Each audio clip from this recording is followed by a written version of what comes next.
Okay. We're calling this meeting to order. Please stand for the Pledge of Allegiance. Pledge allegiance to the flag of the United States of America, and to the republic for which it stands, one nation, under God, indivisible, with liberty and justice for all. Okay, call to order. Matt, take Right. it away. James Mack, Here. Matthew Parsons, present. Joseph McLaughlin. Present. Anna Pello-Farrell. Present. And Sarah Topping. Present.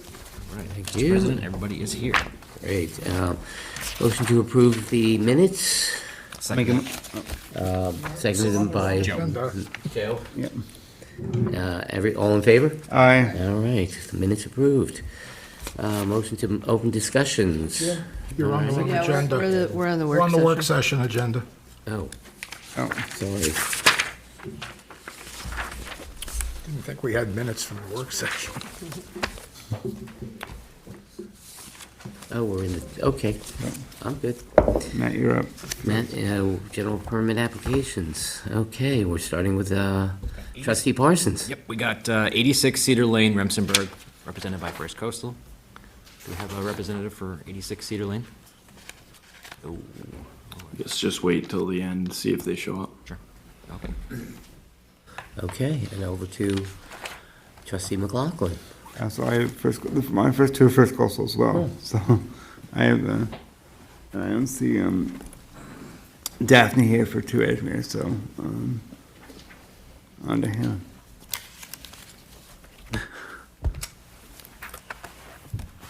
Kinda. Okay. Are we skipping all those because they're not here? Is that What what? about two? Oh, we're gonna skip every first Oh, coastal okay, one? so over to, Well, did you try 2 Edgemere? yes. Yeah. Oh, okay, sorry. Yeah. Daphne's not here. Sure.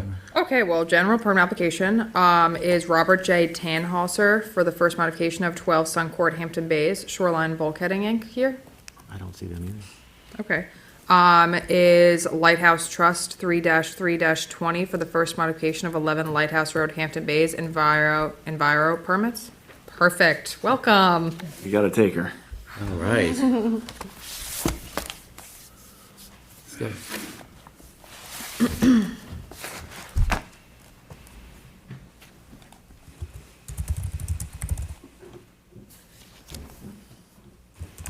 If you could just sign in. Yes, starting right there. Morning all. Good morning. Congratulations on your election and re-election. Thank you. Thank you for showing up today. Although I could sit back there and take in the sights for a while. Nope. All right. Works with these, good.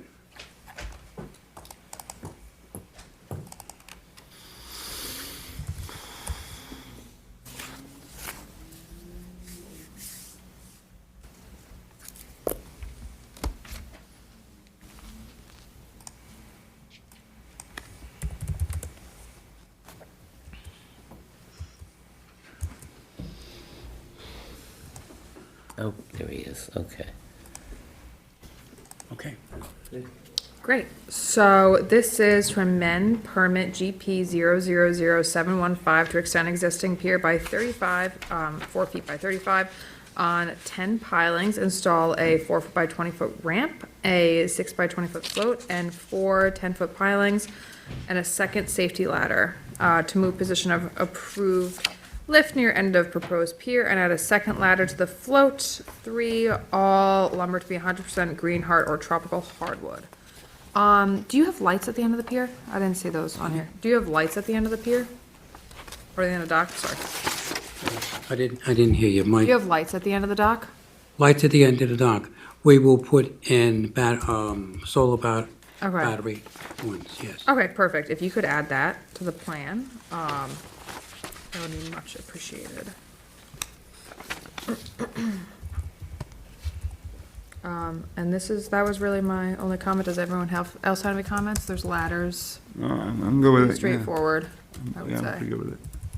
The float can probably come back to 2.5 feet of water. Looks like they have at 70 feet, 2.5 feet of water.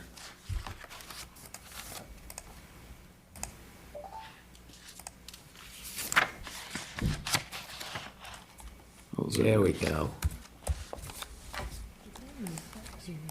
Oh, yeah. Right here. No, but if that light for some reason today. That way, it would also keep away, further away from the eelgrass too.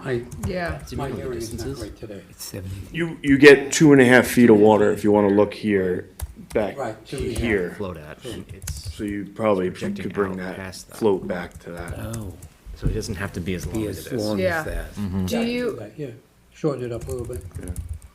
what's the purpose of the dock? Are they putting a boat at the end of it? Well, he wants to be able to use his boat. Tie up a jet ski, Okay. stand at the end and look at the water. You know. And his neighbor has one. Okay. Well, if your neighbor has one, obviously you need one. Yeah, so if you could bring it back to the, right, mean, I'll bring it mean back. low water to 2.5, 2.5 and then add lights, solar lights to the end? lights. The float and the ramp will be seasonal. Just so you know that. Okay. Did you guys consider doing a T? Or an L? DEC regulates that, yes. Would you consider it doing a T or an L? Coming in at their leisure. An L or a Yeah. T? Would you Like putting consider the doing an floating L or a dock? T on that? Excuse me? A T or an L? No, on just the a end? straight. Straight down? Okay. Would you consider that, a T or an L? Then with the T, I'll be running in, depending on what the, how it's adjusted and everything, it won't work where he wants, because he wants to put a smaller boat on one side and his regular boat on the other side. If you do a T, you're only limited to one, Oh, and a okay. mooring, which he has now. Okay. So if he has a little skiff for a grandchild or something like that, you know, he can't do that. Okay. If that brings up another question. So if you're gonna have two boats on the float, you're limited only to two boats for the Right. So it structure. would be a jet ski or like a 13-foot whaler. But you're also proposing a jet ski lift as well on the side of the The walkway. So if there's a jet ski on the that lift and is then two optional, boats. depending on, you know, I put in everything and I take out what you don't want. So if I don't have it in there, then it takes longer to do it through DEC. DEC will give me the three items, because they're not limited to a two vessel criteria. Right. So that's, you know, I do that, so I don't gotta go back to DEC and spend another 6 months. Gotcha. So I can take the jet ski out. I'll ask him what he wants to do. Okay. All right, It's not a separate, it's so not a separate. I could put in a jet ski float instead of a lift. Jet ski lift, aren't they a separate application, James? But even if you do put a jet ski float in, you still can only have two Yeah, boats.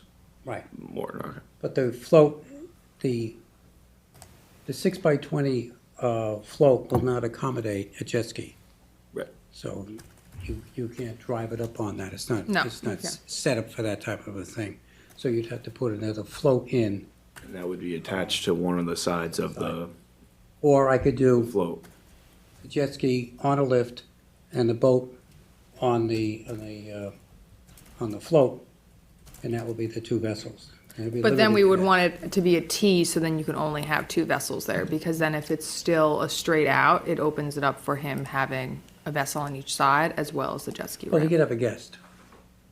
Somebody comes for dinner Mm-hmm. for the day, and that's not unheard of. No, it's not. So then, you know, I wouldn't have to do with anything else with that.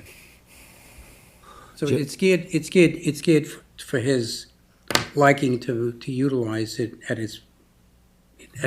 the most, and still be within the town regulations. So the jet ski, he doesn't even own a jet ski yet, so Oh, I don't know what he okay. wants to do there. Yeah. So, but he could have the jet ski lift, which is not in the water, not contributing any bottom paint chemicals, which I think all bottoms of boats should have Teflon. It's me. Instead of polluting the environment. Maybe you should think about that one day in your process of putting new regulations in the Blue Book. is something like that. I would love, we That would love to be be, able to do that. I don't know if we have jurisdiction over Yeah, that, over boat bottoms. boats. Unfortunately, Boat that's not bottoms, something yeah. we could do anything, but I would love to, Right. yeah. But trustee McLaughlin was asking James if the boat lift was a separate Isn't it, jet ski, isn't it? a separate permit? Jet ski It's a jet ski lift. lift. Yeah. Is that in place? It's probably, no, I think it's an added Jet ski cost. float is a separate application. Yeah. Jet ski lift, I'd have to look. okay. Okay. But you're gonna reduce I'm gonna bring it back. so we have time to look at that. Okay. Okay. I would say hold it and then we can look into the jet ski lift. Yeah, because So if you changed it to an L, like if you take, if you pick either the jet ski lift or the jet ski, or the straight, if you change it to an L, if you would have a still work. visitor, you can come alongside the other, yeah. the other side, tie off to the pilings. It's not like it's limiting the, Well, even if it's in an L, you still can legally put one and illegally put another one. So you're not hampering them. You can still have a guest. yeah, potentially. that's what you're saying. That's kind of what I'm saying, and I think that, but we want to make sure that you're picking one or the other, right? You're not, even if you're, like, you have the lift, we don't want to see two jet skis there. We don't want to, like, have it. Yeah, because the neighbor is gonna say, oh, well, you have two jet skis, so I want two jet skis now. As He in, already he's saying has he's a one. jet ski. I'm not sure. Right, we just What don't want they're to set saying is like, precedent. would you have the lift and then you open it up to also having the jet ski, he can have two jet skis, even though he doesn't own one now. You can only have two vessels. I'm just Right. want to make that clear. Two vessels per the blue boat. So really what we're talking about is Jet three skis count vessels. as Like, a we don't vessel. want three So- vessels. They're to be personal there. watercraft. Even if it's up on a lift. Even if it's on the lift. Even if it's still on a a lift, still a vessel. If you have, just, I don't know how you would enforce it, but if you have an L, or if you have, you're gonna have two boats, like you said, and then a jet ski, that's three. So That you would be can't, three, you can't yeah. have that. So that's where I was. He's not anticipating, Right. like I said, he added the lift in, the lift for the jet ski, just in the possibility that he may buy one. Okay. He's my age, and I'm out of jet skis now. Ah, come on. So he's pretty spry. But he enjoys his boat more than a jet ski. Okay. It's if he has a grandchild, that child will grow up at some time and They want a jet enjoy ski. Right, gotcha. The thing Okay. is if Clyde has to make an election. as So to it's just what he kind of wants to looking do, ahead. everything is Yeah, you look speculative. ahead. Because Oh, So you the can house just come always back goes with to the, the son. right, So you have to look at that point. right. And not necessarily the oldest son. He only has one. Well, he has a daughter, and he has she's married, so that's his son. So propose this to the homeowner, bringing it back to 2.5 feet, removing the jet ski lift and making it an L. You want to do that? Let's do that. Now, when you have an L, Because it does open it up to then having a jet ski float later down. You can file that permit, and that is easier to get the jet ski on and off. and you're at the 2.5 feet for that, Alright. right? Yeah. And if a visitor comes, they can tie off to the pilings. And if he has visitors, they can always tie off to the pilings. yeah.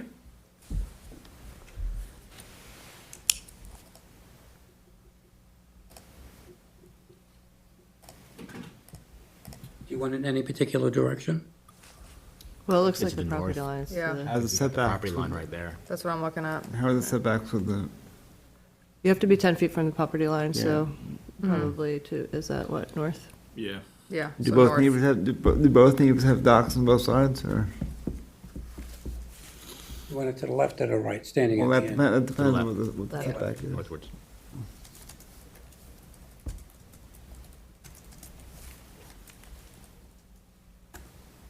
Is there any reason for that? I'm just curious. That it's either left or right. We gotta go to the Well, left to get property away from the line. property line. Depends Right how- now, you're close. If you were to go to the south, to the right, you're gonna be within the 10-foot property line buffer that we like to Depending how have. long your L is. The extent, yeah. Yeah, because you're at 22 feet to the dock right now. You want it back, the float to be This at way. the edge of the 22, inside or outside of the float?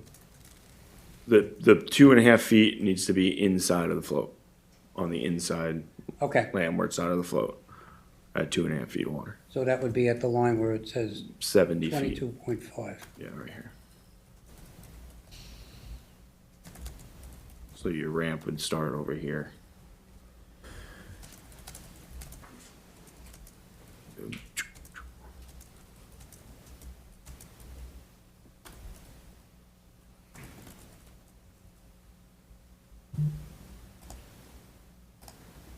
Any other changes?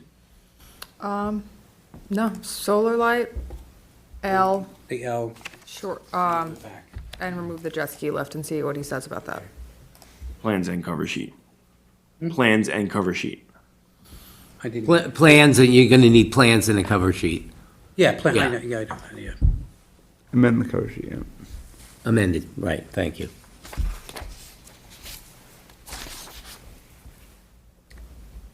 Okay, All right. Thank you. see you next time. Yeah. Okay, so we can, Hold that over, yeah. yeah, Done with Hannah, right? and we'll go back to the top if that's okay. All right, so, Yeah, Come on down, Billy. because I think First Coastal's here. He is. Who is that guy? So we're gonna start with, Yeah, so Trustee Parson. Yes. Hey, Billy.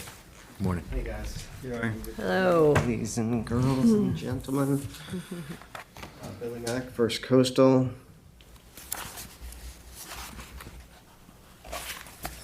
And the first application is 86-seater. I think we reviewed this before. This is a dock that is going over a buffer area and going into Seatuck Cove to get to the 2-foot water depth, which we think is, we can't get to the 2.5 feet, so we got to the 2. I think that's a suitable depth for a typical boat, outboard boat. I know that you guys got a letter from Conservation Department with a couple of points that we addressed. Kyle wrote a letter to you guys. Essentially, one of the points that the Conservation Department wanted us to do was to hug the north side of this property by the existing path for the proposed location of a dock, and I know that doesn't conform to the trustees' regulations, being 10 foot off the property line. So either way, we're gonna be going through the buffer area, and this seems to be the least intrusive approach over the buffer area, because we're going over an existing mosquito trench, or just alongside an existing mosquito trench that will likely be maintained by the county. So they'll be continuing to disturb that area in the future. So we thought this would be the least invasive location for the catwalk through the buffer area out to the water. We were discussing earlier about bypassing that mosquito ditch area and doing kind of like we did with that previous application in front of us, is having a set of stairs at the high water mark to a dock, so there'd be no upland disturbance. And you would continue to use the sandy footpath. path? Okay. And actually, if you change the location of where the dock would go out, you can get to deeper water, closer to the footpath, to the north side. So Okay, see and where you're James, saying where the drainage ditch is, not necessarily the. right, you see where mosquito James, ditch. yeah, James, we found that especially there, You might be able to get a smaller dock to To the 2.1 same. Okay. in this area, and it's also closer to the path that you Yeah. would get access to, so. All right, let me run that idea through the property owner and see, but that's, I'm thinking that might work. I'm not sure, I haven't seen the actual sandy path. I'm not sure if that gets flooded, which I believe it does during high tide, so it may not be that functional for, I mean, it'd have to be a pretty extreme high tide. It seems like it's pretty well above yeah. the water line. Yeah, let me go back and check this. Yeah, I'm not opposed to that idea if it works. okay. that sandy path, who is that maintained by? Because it looks like it's like not on that property It's, owners. it's on their survey, it shows on there. It does show on their Okay. survey, so that GIS line might be. Yeah, the Okay. GIS line's not accurate. So you're thinking somewhere in here, okay, Yeah, wherever you can get out the deepest water. with a set of steps? Yeah. Okay, cool. We'll review that. Can you go back to the GIS view? Yep. And also, we're gonna put a light at the end of this dock, because I know that's a good feature. And get the ladder too, right? Yeah. Okay.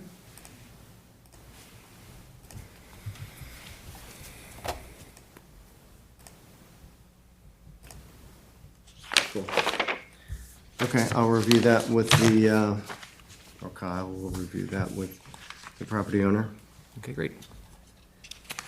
And what do we have next here? Dune Road.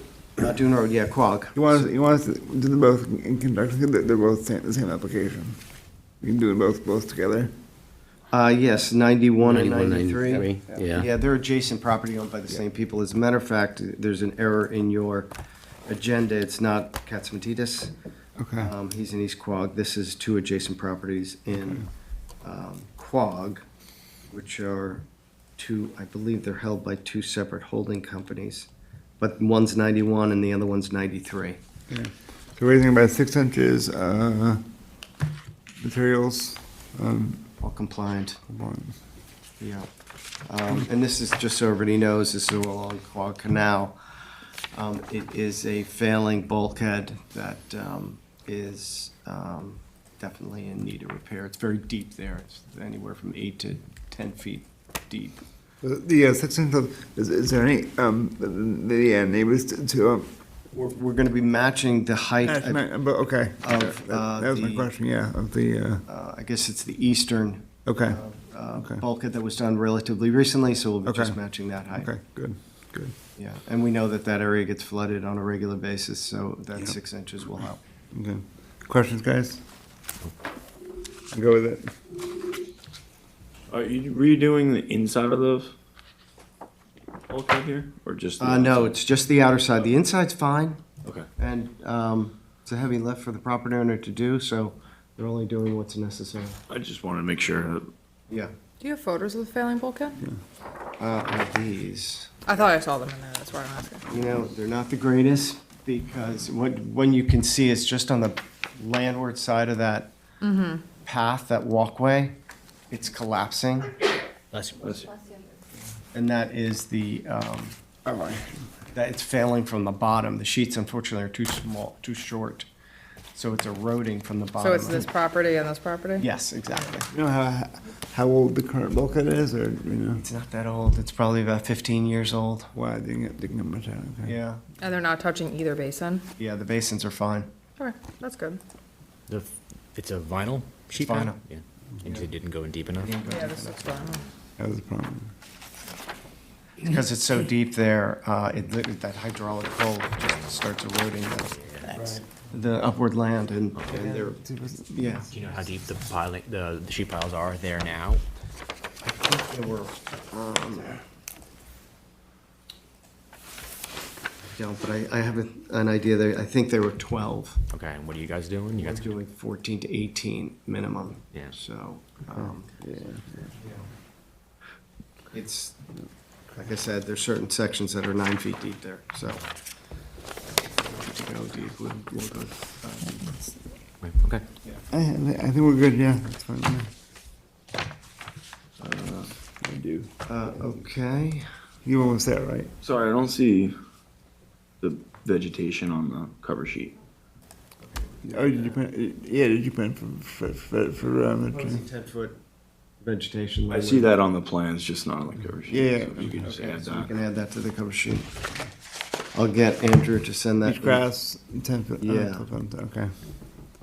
I think we can, approve the, Pending. pending the playing plan, is that right? And you'll need state. We need stamp plans, yeah. So Yeah, I'll that's make in sure mind. that the cover letter Yeah, has the 10-foot beach grass. amend in both accounts, yep, okay. And include, and provide the stamp plans. Perfect. Works for me. Okay, thank you. And then we have, there's one more. Is that it? Ships For sure, I think. Sure. Okay, do you guys want to do that now, or do you want me to Yeah. wait? Sure. Okay. So this is a modification to a permit that you guys have already Yeah, granted. James Sorry. has something to say? No, right, no, James. 91's the exact same, or? Yeah, the neighboring properties. So the drawings are the same? Yeah, that's exactly the same, we're not touching the boat slip. All right, let me just, all right, so just add that to that one as To well. that one as well. Yeah. Yeah, both, I have that noted down for both. We good? Yep. Okay, thank you.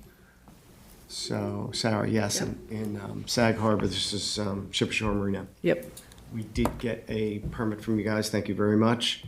What the property owner wants to do, they realized after the dimensional fees came in, they reevaluated the dock and they said, okay, some of these docks do not need to be repaired for another like 5 to 10 years, so they're gonna pull this off the permit, hopefully modify the permit to align with a lower dimensional fee Yep. for them to continue. Yeah. But the critical parts that do need repairing are still included in this permit. They're Okay, gonna be great. taking those on this spring. Okay. Yeah, they, we had a little back and forth and, I forget who it was with, but we just modified it to have, they're just cutting, it's a reduction Yeah, in scope. it's a just- reduction of and the they're original just- permit. It's already been approved, but they're just doing less now. Yeah. So this is fine. We've already approved it, basically. This is less. Straightforward? Yeah, Yeah. very straightforward. Cool. And the plans are stamped, so you're good to advance it. Yeah, plans are stamped. Yep. Yep. And I think that's all I got with you guys. Perfect. Billy. Thank you guys very much. Next. Thank you, Billy. Now, is Surfside here? Yes. Good. Hold the chair.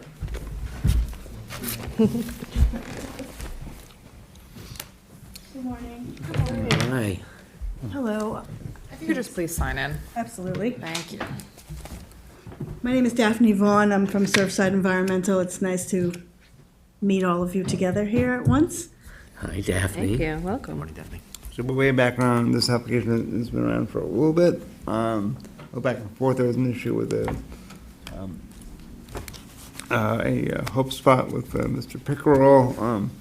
And I met with Daphne with James to try to rectify the issue. I have not spoken to Mr. Pickerel recently, but I'm looking forward to seeing the new plans or the modified plans. Did you speak with the client? Was he positive in terms of his Yeah, feedback? Okay. yes. So as trustee McLaughlin noted, we had a meeting. This was ready to be approved by the board, but then this discovery came up about this aquaculture facility Yes. right off of where we were Right. proposing the dock. So we had a meeting in the office and tried to figure out a suitable alternative. So we cut back the fixed portion of the dock by about 8 feet to pull the float in a little bit. It keeps the seaward side at the 2.5-foot mark, but the landward side's at like 1.7 to 1.9 feet. So we're proposing chocks on either side, 6-inch chocks, to keep it suspended at low tide, and gives us about 15 feet or so from the closest point of that aquaculture area. So we'll be out of the way, hopefully, of Damn. the fishermen. Yeah, thank you for doing, 15 feet, yeah. that's a good buffer. Certainly Yeah. gave Ms. Pickerel a call, but I think 15 feet is, what do you think, James? Is that good for you, James? Or what's your- It's up to you guys. And No, but any feedback, or is it? I mean, it's a highly constrained section and lot. You can't really move it anywhere else to Yeah. get the depth of water. And you guys have in the Yep. past approved chocks to keep it off the Yep. off the Yep, off we the have. ground. You said the low part is 1.7 for the chocks? 1.8, Yeah. yeah. Yeah, okay. And Pickerel has seen this and he knows all about it and he's okay with it? I have talked to him, but I will call him again just to tell him about this. No, you'll have counsel. Do you want to give him? Would you give him a call? If you want me to, he knows that they're gonna be moving things Okay. around, so as long as he wasn't being disturbed, he didn't indicate anything to me when I spoke to him in December. I know. Well, this was back when Trustee Warner and Trustee Mann, they were kind of talking to him. So this is kind of like I picked up the ball. So I'll give him a call just to clarify, but maybe, yeah, but this looks good to me, so, thank you for the compromise. and Yeah, really. Working with us, so. Yeah, so we haven't gotten the plan stamped because we wanted to make sure everybody was okay with it before we Yeah. move forward back Yeah. with the engineer to stamp the plans. Yeah, so let me give him a call, but yeah, let's go so far, but let me give him a call this week, and I'll let you know. But, Okay. I think it should be good Okay, on my end. perfect. Cool. Thank So you. you're gonna advance it pending stamp Yes, plans and the yes, discussion yes, with the, yes. So I'll wait to hear Aquaculturist. Yeah. from someone, Someone, yeah. We'll be good. and then we'll go forward with stamping. Okay, and great. Get this one put to bed. James, tomorrow, if you could let me see the file so I can call Hal. Yeah, have, yeah. Thank you. Thanks, Daphne.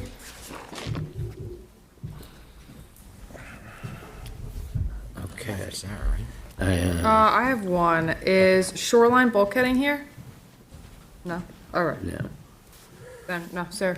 All right, mine is Glover Harbor Holdings LLC with, AMG Law. Bless you. Thank you, thank Bless you. you. Hi, welcome. Morning all, Brian Locascio with the Adam Miller Group, attorney for the applicant. Morning, Brian.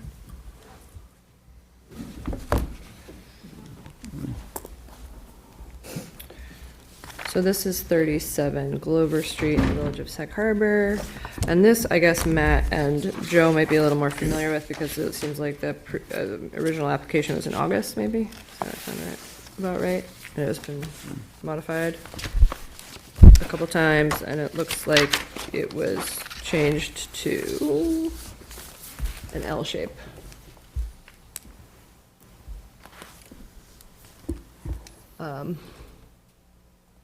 And this is in, it has chalks proposed on the, Correct, yep. on the plan set. It's the same thing in 1.8 Yeah. of water. So it's a little lower than we typically do, but we have the chalks in there, and this was all in discussion Yep. with the previous board, so. Correct. yeah, it exceeded the pier line in this area, so they had to change to an L. And then put jocks because it didn't meet the, so that's what you're looking at now. And I think it's pretty straightforward. I'm happy to, go ahead and advance it. We have stamp plans for this? Unless anybody has any questions about it. I'm good with it. I think it's pretty. I'm good with it. They need to be stamped. Okay, no problem. Great.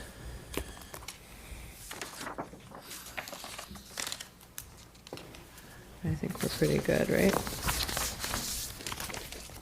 I have nothing to add if you have no Yeah. questions, so. I think we're good. All right, thank you all. Thank you very much for Thanks. being here. As well.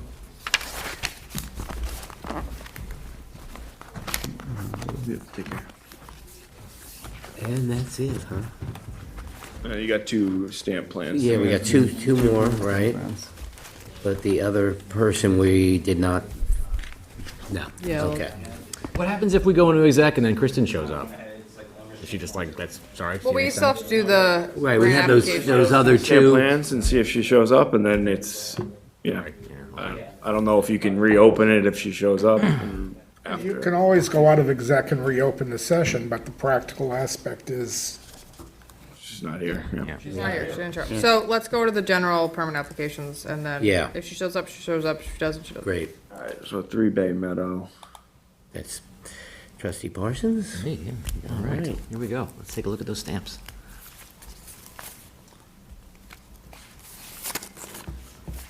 Stamp's good. It is. Good, yeah. Okay, Good with that. easy. Now, 34 Ocean View. You did receive a letter on Friday Oh, a letter. from the neighbor. Neighbor. Did, Not an email, a letter. Joe, did you do the sand agreement for them? I'm sorry? For 34 Ocean View, did you do a sand agreement? I Not yet? didn't do anything with it. Okay. I read the The letter. The the letter. letter and everything. The letters from the neighbor, basically, their concern is this section over on their side of the property, where their return is. They're hoping that something can be changed so that it clearly shows that the rock revetment will be connected somehow to the bulkhead in order to make sure that there's no gap in between the bulkhead of their property and the new rock revetment, so that no erosion can sneak through there, basically, is what the letter said. So you guys have copies of it, read it. So it's vinyl on one side, rock on the other. Yes. It's going to be vinyl on the left side, rock on the right side. Come on Well, down. we have First Coastal Come on here, so- down, right. So, back up. They just Billy Mack again for the applicant, First Coastal.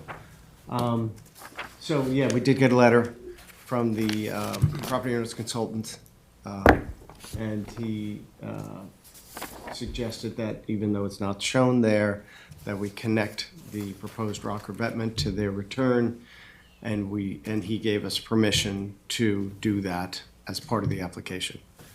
So we could amend this to include that. It probably won't show anything different on the plan, to tell you the truth, because it's about a foot or less than a foot. But we do know that we now have permission to go right up against the property owner's bulkhead, and he's encouraged of this project and wants to make sure we include that potential gap. Is there anywhere you can add that in for this, just so we have it? Yeah, we can on add that. record? Sure. Just God forbid, Yeah, they yeah. sell the property and We'll update someone it comes back to it. and at least verbally say, or on the plan, say we will connect to the adjacent property owner, given his permission. Does he have a letter that he gave you guys for permission, or vote Well, the verbal? letter itself said he's giving permission. I don't have a copy of it with It me does, right yeah. now. Oh, We read oh, it. the letter that they we all submitted. got, it Gotcha. says he Yeah. gives permission. So we will now modify the plan to that and then resubmit it to you guys. Okay. So Just they- have to make sure that the letter of permission is included in our file. Yeah, exactly. For future reference. Yeah, which you do have. You They're sent saying it that directly. the original letter that was saying that there's a gap. No, the letter granting permission and everything, since they're going to amend it, make sure we have a copy of the letter of permission, because 20 years from We now, do have somebody that. could ask, and Yeah, I the know, that's what letter I'm saying, the letter that was submitted by Suffolk Environmental does grant says permission. he Okay. grants it. is that the letter that came with the? Yeah, and that's what he's saying. That needs to be included, Right, and he copied the, actually, he even quoted the attorney yeah. saying that he's giving that permission. So just plans with a note that says that it will be connected. Yep. I didn't see a light at the end of the dock. Tunnel? To add that. Yeah. Good, yeah. The stairs, which is Yeah, great. yeah, so, that's, we're modifying it anyway, so let's put it in. Perfect. Good, so light plus, Billy, are you guys I'm sure you are, but talking to people about ice and putting in ice systems? Yeah, good. yeah, we are quite, Good point. actually, most of our dock, we service over 100 docks. Yeah, Many of them, either we take the ramp and the float out right. to eliminate that damage. And then what we do is we tether the piles that used to hold the float up, and if they get popped Yeah. by the ice, we just retrieve them and put it back in. That's typical seasonal stuff. But for people that leave their longer docks in, what we've been doing is either ice eaters, which are the propellers that are Yep. under the water that circulate, or bubblers. And we're leaning more towards the bubbling system because they don't take as much power. Yeah, They're not yeah, as loud. Yeah, So one of those ice eaters takes like 15 amps of Yeah, power. It's yeah, like running they're hair a dryer lot. all day long. Right. It's horrible. So we moved to these low energy or low energy consumption bubbler systems that are just small compressors that just Yeah. bubble the water.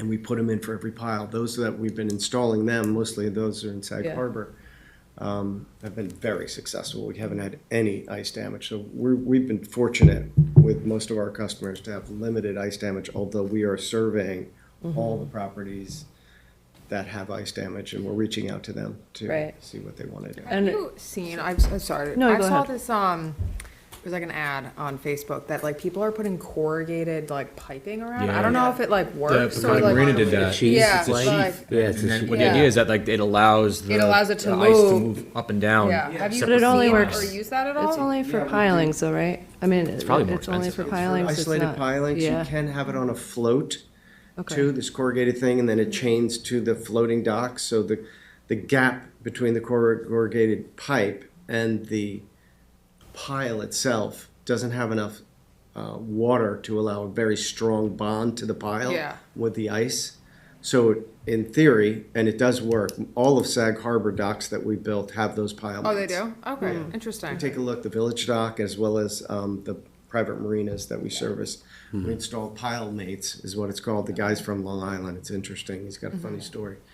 But he invented this technology, or patented this technology, that you just put these, they're basically corrugated drainage I've probably pipes. seen them, but kind of Yeah. just didn't even think about what they Yeah. were. And they don't take electricity. They which do is- work. Yeah. They don't take any electricity. Do they For stay on isolated year-round? pilings, they keep them in. All Yeah, year. wow. Their boats to it directly, and they have a little bumper around them, so.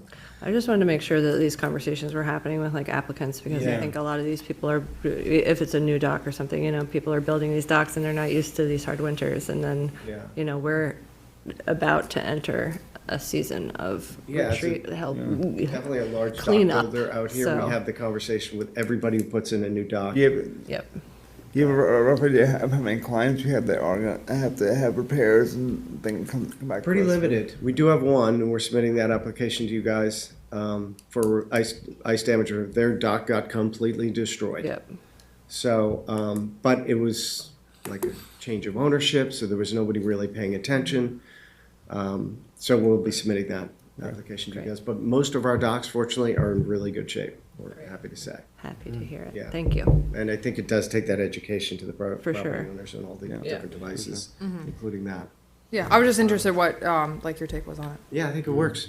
Preventative measures, or makes a big difference, because, we have quite a few pilings in our, especially South Bay Avenue, Eastport, they just got pulled up, and Baycrest And too. most of them should be tethered at least, so you can retrieve them and put them back in. Yeah. That we emphasize on all of our projects. Tethered to the dock or to To the like an dock, anchor yeah, or or at something? least to land somewhere, because they do get, isolated piles will get lifted without anything, Yeah. and then. And they're not marked or anything, Yeah, you right. know, They so, float. They no, sink. they sink. So, Yeah, yeah. the hardwood. Yeah. You're so Probably heavy. better, rather than having them floating. Yeah. Imagine Yeah, that'd be the yeah, hazard to yeah. Less of a navigation. hazard. Yeah. So then they have to buy new ones and. Yeah, yeah. Well, thank That's why it's you. important to tether them. Okay, yeah. So we'll get the changes made. Yeah, so we're gonna keep this as stamp plans, so we'll receive the new stamp plans and put it on for stamp plan approval next again. time. And we'll get you, you'll give us your stuff. Okay. Very good, and I'll add the light to that dock. Awesome, thank you so much, I really appreciate it. Thank you.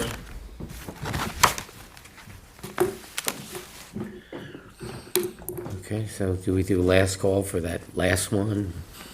Yeah, sorry. Last call for Shoreline Bulkheading Inc. We do still need to wait for Jim. He's on his way. His ETA is 11:20. 11:20. Jim You Oliver? guys, yeah, you guys went through this fast. So I told him to come at like 11:15. Oh, he'll be here. Sorry. Well, I can bring them to the board. I just want to, I was approached by the Village Planning Commission to do a presentation about our board.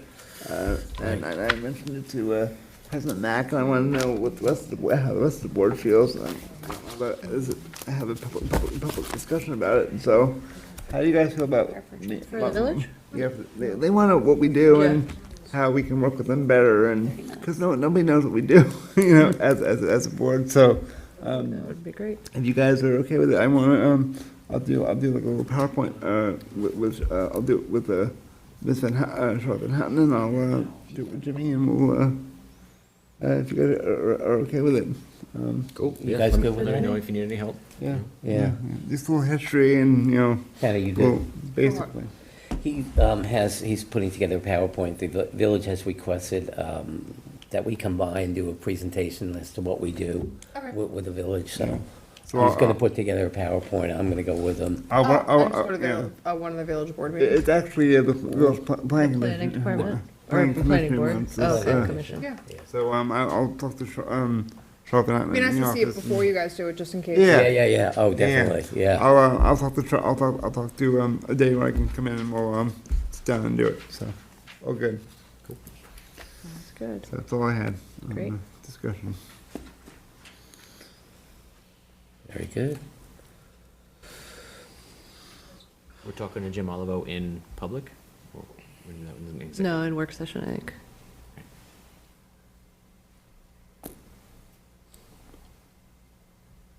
So if that other one doesn't show up, they just push. Yeah, Mecox. What? Do it, Mecox. Mention Mecox. But Do usually. you want me to Oh, update you yeah. on Mecox Yeah, now? yeah, Yeah, can we? Sure. yeah, Tom, yeah. Sure. So Mecox was originally opened right before the blizzard, and Mecox and SAG, and it closed up pretty shortly after that. SAG ended up closing up, and also filling up quickly again. So we reopened Mecox on Thursday. It's still open. It's going great. And we're going to reopen SAG Cut as soon as we can. There's a lot of melt runoff, obviously, so there's a lot of water flowing. And the reason why we're waiting is we're waiting from H&L. They have to take the machine on the flatbed, and they can't actually get around the turns because of all the snow piles. So I might actually talk to Tim. I just got texted a corner that needs to be shoveled. Chopped out. Yeah, maybe plowed out if he could do it. It's not too much snow, but they have to make these turns with this big flatbed. So that's going to be hopefully happening on Wednesday, but it's a bit of a play-by-play. See. And then also we're in discussion, I'm not sure if it's gonna happen this round, but we have these flats further back that we gotta kinda edit, and it's shoaled, and it's a little bit of the long-term program of keeping that long dredge straight and clear. So if we can do that now in the winter, we will, but that's another thing I'm waiting to hear back on, so, From H&L. from H&L. Okay. And I have to say, Trustee Sarah has done a wonderful job in working these Thank you. amazing cuts, both of them. I was there for both of them, Yeah. for part of it, yeah. I've been Good job. consumed by the It's- weather. And, yeah, what a winter it's been. Yeah, But- it is. There's just a lot of water, like with the snow and the 20 inches of rain or whatever. Yeah. I mean, 20 inches of snow, which equals like 2 inches of rain, so, Right, so Yeah. it was very necessary and good job. yeah. There's Especially still more. with the snow melt and everything, Right. there's gonna be a lot of Yes. pressure on those. On- those And water like bodies. even Mecox still has ice on it. I mean, it's not like walkable ice, but it's still pretty closed up. And the SAG is wide open, but there's just a lot more to go. So we'll see. See what happens in March. I think it'll be 50 next week, this week, so I think we'll be. Yeah, it's gonna melt. Yeah, it's gonna get warm. I think today was the last day. It's like 25 degrees this morning when I went down there. It Yeah, was so cold. and tomorrow it's going into the 40s, I Yeah, believe, so. yeah. Jumping up. I think it's behind us, hopefully, the winter. Yeah, whole new thing. We'll see. Your updates.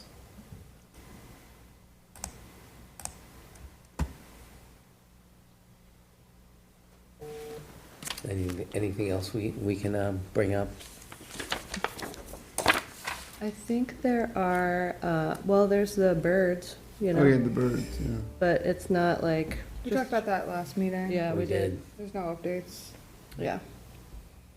And just keep your dogs away from them, please. Yes. Yeah. But Does it jump from the birds to dogs? Oh, If it they eat their hasn't- feces, yes. Either uses.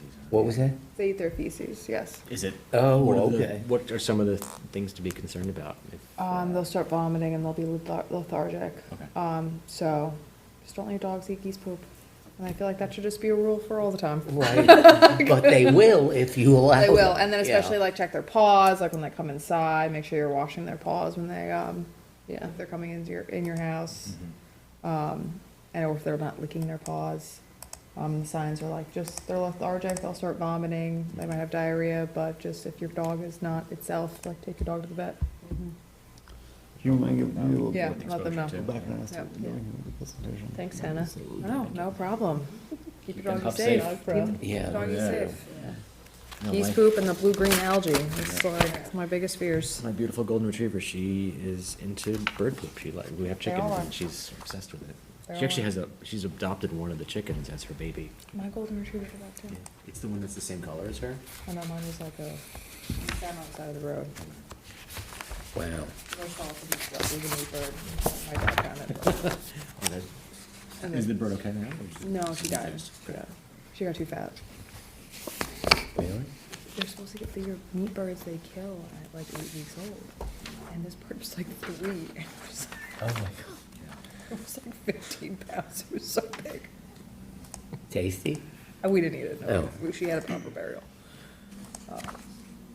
But yeah, they get huge, Yeah.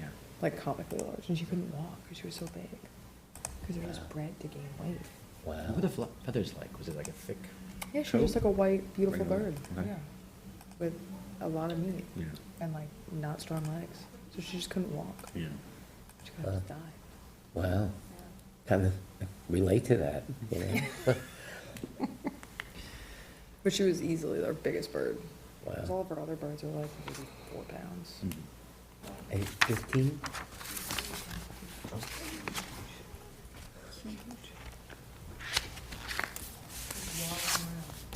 So bad. That was, well, on Long Island? Yeah, yeah. I didn't realize there was people raising chickens commercially. No. I don't know. My dad literally Just- found her on the side of the road. Okay. And it was like in a rainstorm, and he brought her over to my house and was like, take care of this bird. Only your father. And she lived in my garage for like 2 months before she like was strong enough to like be put in the rest of my flock. Wow. Yeah. And was she still producing eggs? and- She was. Oh, Not a wow. lot, but she was. Huh. Yeah. So we will be going on to the presentation by our own consultant, Jim Olivo, on our Can I just, budget process. And I've heard Jim Olivo and Jim Olivo. yeah, how do you pronounce this? It's name? Olivo, I believe, right? Big question. Joe, I'm sure I've heard. Yeah. how do you pronounce his last name? If you're in Italy, you would say Olivo. Is that right? Is that what the discrepancy is? Okay. But here, If you're an American, Olivo, Olivo, you know. Okay. Whatever floats your boat. all I right. just want to make sure half of us aren't insulting him. you know? No, you're not. There's nothing sub rosa Okay. about his name that would And how be. about his first name? How does that go? Jim. Couldn't resist. Main J's. Yeah, Jim, yeah. Joe.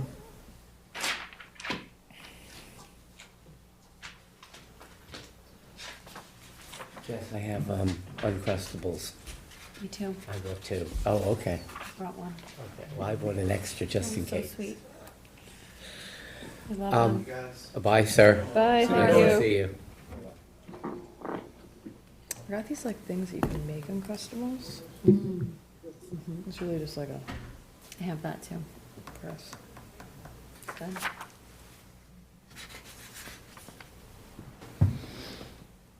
Do you think? Not as good as the original Uncrustables. No, I use it for my son's sun butter sandwiches because it's not free. Sorry, I just spent my $50 at the garage. Oh, yes, sorry. It's this one. You know, the Do we plans. have to, That's well, better than me, maybe. Be able to move that pile of stuff. I mean, he can't drop the plow less than like 2 inches. Yeah, that's fine, they Yeah. just need to be able to like get the. Yeah, foot over he it. probably could. At least like push it up more. Is it like ice or is it snow? It's probably one big ice block right now because it was so warm the last couple days and it's so cold. What's the temperature I'll outside? go check it out later, I guess. I love that the women I was thinking know Bobcat. Probably know is a the Bobcat, plows right? better than the Like men. you probably need like, Timmy, you mean? Yeah, He's got a Bobcat. you might. That'd probably be better, yeah. yeah. Just to move it, I think, cause it's right at flying, I think it's at flying. Well, if it's Point. just like one block of ice, it'll be hard. I mean, it's supposed to rain tomorrow. It's supposed to rain, yeah, but Can they do, I'm dig? not sure. Turn it into a more solid Yeah, block it of may- ice. It may not melt totally, huh? Can they dig at Sag and Mecox if it's raining? Do they like wait for? Yeah. Yeah. They But you can want a do certain it. wind, right? You want the wind out of the north? Yes, The that's what wind. she's so on top of that. The wind is the most, the biggest thing, but, Can we discuss this? Or does that have to be? That's a good question. I thought Jess said we were gonna talk about that. I mean, can we talk about it now? It's up to you. Yeah. Okay. So we did get a request from Richard Franks. You all got the email that came in this morning while we were here.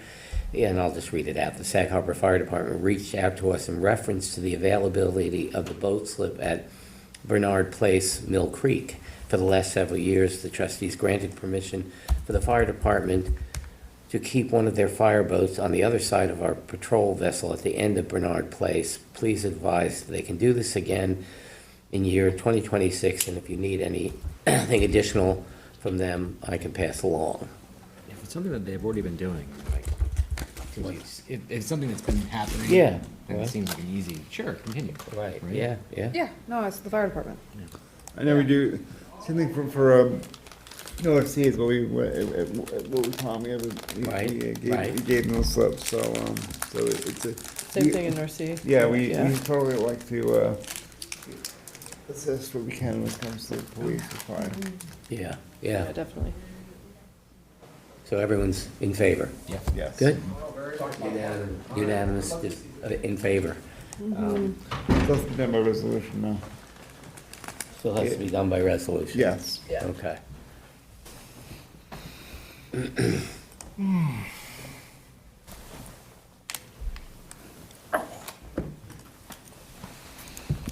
So we'll get a resolution done for that? Yes. Okay. The next meeting, or we can do a walk around, or we can just wait till next meeting.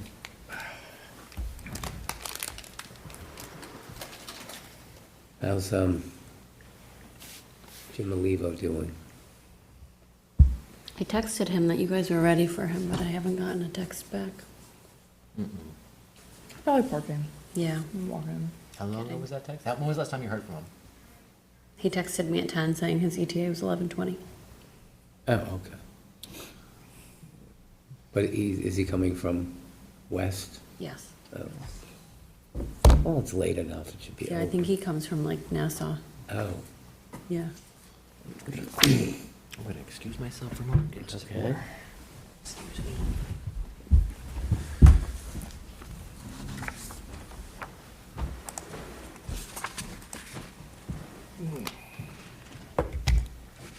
I'm gonna use the bathroom too. Is there a bathroom break? Yeah, time? bathroom break. Shall I bang the gavel? That's all right.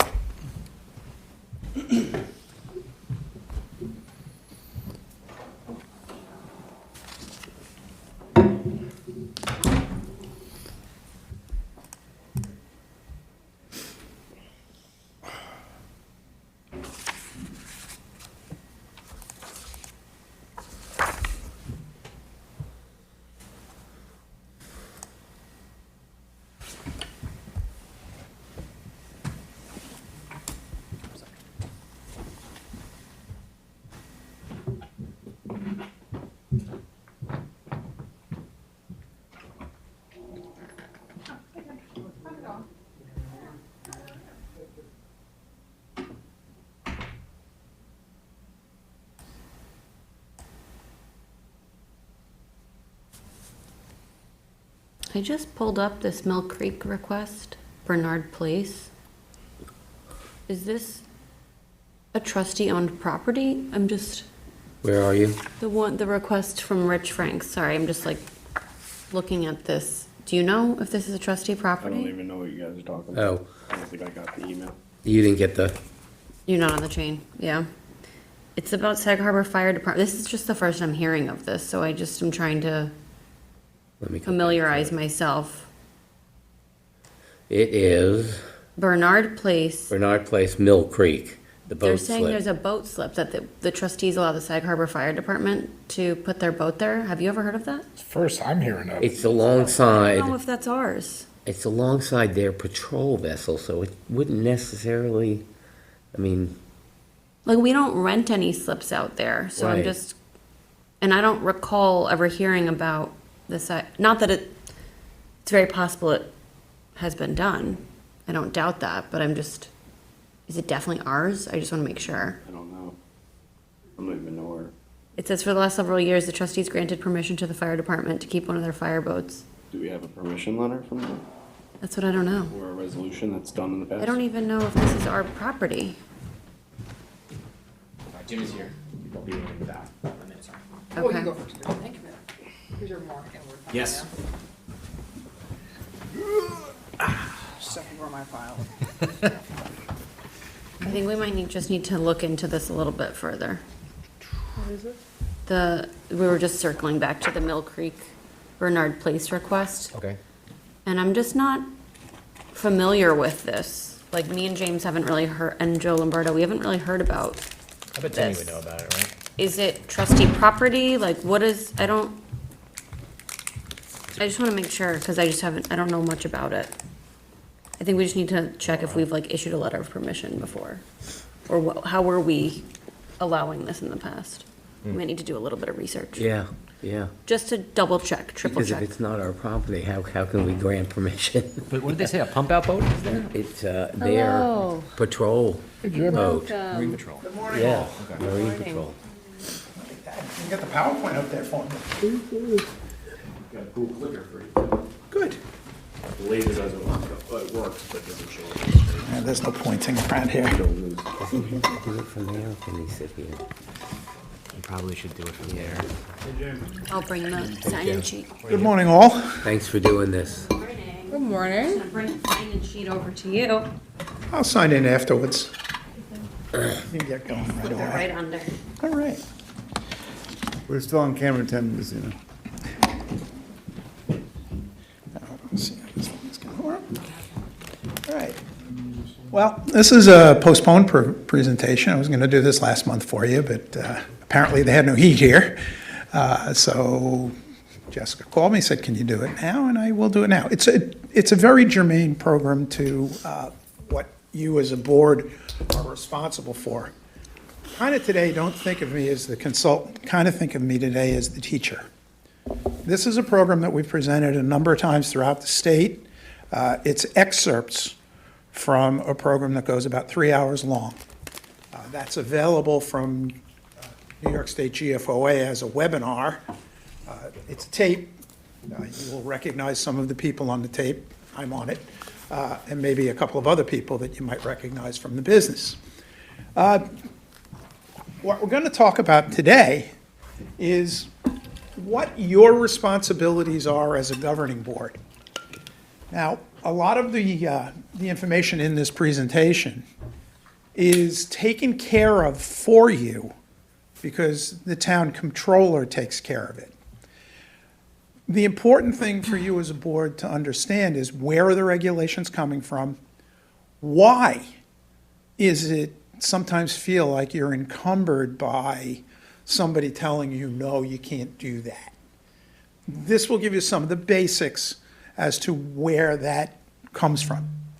As such, that's the basics of government finance, which you're responsible to plan your finances and budget your finances.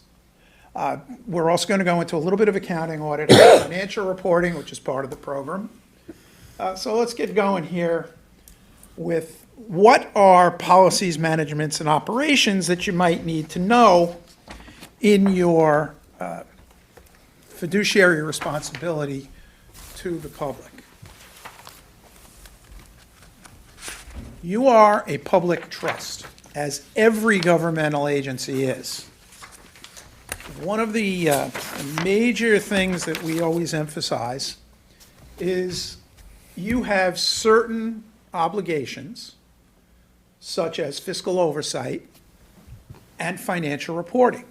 And it is the entire board. It is not one member of the board. It is the entire board. And each and every one of you have the same fiduciary responsibilities to make sure that these things are taken care of. As such, we can define a public office as a public office is a public trust, and you are public officers. The responsible leaders realize that a long-term perspective will produce a legacy for more important than the short-term expedients. If you think back to why did this board spend so much time in the last several years establishing the tax line? It's for that reason. It was for long-term planning. And every government entity should adopt prudent, long-term financial policies. This was all from an elected official's guide to government finance presented by GFOA, and GFOA is responsible for this program. I was one of the people that put the program together, so I can use it a little bit, but it is not the full program. It's only part of it. For fiscal matters, you have a chief fiscal officer. Now, your chief fiscal officer, in your case, effectively is the town controller. They're the one who watches and imposes the onerous requirements of putting out things like formal sealed bids and having to buy under contracts. So when the departments are asking for something and the town goes back and says, okay, we've got to go through this contracts procedure, that's because of the responsibility of that fiscal officer. The fiscal officer collects records and invests all the funds. Now, in your case, that's taken care of by your accounting staff. They do all of this work. And there are requirements of those deposits. So when the money comes across the counter, there's a time element to get that money deposited into the bank and properly accounted for. They should be deposited as soon as possible. Many places have it within 24 hours. Logistically, that may not work, but 48 hours to 72 hours is an acceptable time frame. You're required to keep a journal, cash receipts journal. That is all built into your accounting software that you use. And you're required to have a general ledger. You also are required to use official depositories of funds, which are named within the town's resolutions setting up official depositories of town funds. And you follow suit. You do not have your own policy structure at this point, but we're going to work on establishing that so that yours is going to mirror the town's. Right now, you're under the town. We're going to create a document for you to adopt somewhere down the road during this year, which will establish those policies as your policies too. Great. Never a bad idea to have a belt and suspenders. Mm-hmm. Approaching things. And just for information, the Gessen case was predicated upon the fact that they said we didn't put our funds in an official depository. Right. Which we were doing, so. Right.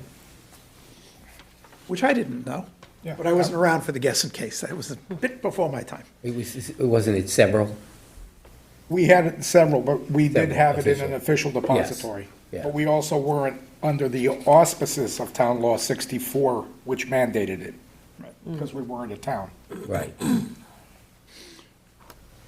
You can find the investment of funds regulations, and this is something that people from the commercial world think of investing funds as a way to make money. But in government, the most important factor is protection of principal. Remember, it's not your money. Right. In a way, it's my money because I'm the public, or it's the people who are sitting in the audience's money, because it's all public funds. It's not your funds. So you're regulated by things like general municipal law. And there are a couple of sections, Section 11 and Section 39, that we finance people understand very well, because it designates where you can put the money. You have certain regulations as to who you can deposit your money with. You can't put it in a stock brokerage. You can't buy stock with it. You can buy certificates of deposit from commercially chartered banks. You can't go to a savings and loan. There are some exceptions to that, but that's one of the little quirky nuances of government finance. Chartered to do business in New York State. Didn't know that. Those are some of the regs there. You also have to have a third-party collateral agreement in place. Now, because you go under the town has third-party collateral for all of the investments that they place. They invest your funds for you. That's one of the services that we get from the controller's office. And that's all backed by collateral. This is all things you need to consider as a board as you're going forward. The other side of it, you take care of on a regular basis. You as a board have the audit responsibility and the approval responsibility of all of the bills of the trustees' fund. You get a warrant every month. That warrant every month has your bills laid out on it. You are responsible for making sure that they have been properly vouched and properly audited. Your staff prepares that for you, and they're the ones that make sure that the proper audit takes place, but you are the final say-so for paying those bills. As a result, you're responsible for it. The payment of claims after the audit is the responsibility of the treasurer. The treasurer signs the checks. He knows that. Here's one of the issues that sometimes causes a problem for people. You may not permit an appropriation to be overdrawn. You can't spend it if you don't have it in the budget. Creates hardship for boards sometimes. I've been involved in situations where people do not want to do the transfers that they need to do because they feel we want to have a little bit more of a better management tool. We want to see the overdrawn accounts so we know what they're going to be going down the road. All understandable if you're a private business. You have a law here that says you must provide the appropriation before you spend the money. That's to prevent inadvertent overdraw of budgets and one of the problems that you run into, which is deficits. A lot of this comes out of things that happened in the past. New York City in the 1970s was damn near bankrupt. Right. And that was part of the reason was overspending budgets that they didn't have. You do have contingency funds, you do have appropriations for surplus. You're well-managed and you're well-funded as a board. But you have to take the actions to formally appropriate those monies when you have a bill presented for it. Case in point was last year, we did the road work out of the highway for the trustee roads account. We had to do the appropriation of fund balance to the trustees roads account so that the funds were provided before you entered the contract. That's all part and parcel and examples of what you see here, coming out of your operations. So if you think about what you actually do from a financial perspective, you all know this. But here it is being given to you in light that you can actually see a little bit of some of the background of it. You may not pay a claim chargeable to one fund or appropriation from another fund or appropriation. Not a complication for you, but you can't charge your regular trustees account if it's something that should have been charged to your trustees roads account. You have to move the money. It's all one fund, but you have to move the money. And that's for integrity, and operational integrity and accountability. We are accountants first, and I am anyway. Right. And as an accountant first, I have this DNA in me that says, if I'm buying a bunch of staples, I shouldn't be charging the electric account for it. I want to put them in the staples. Jim, how many accounts do we have? Different accounts? Accounts? Well, like, different funds.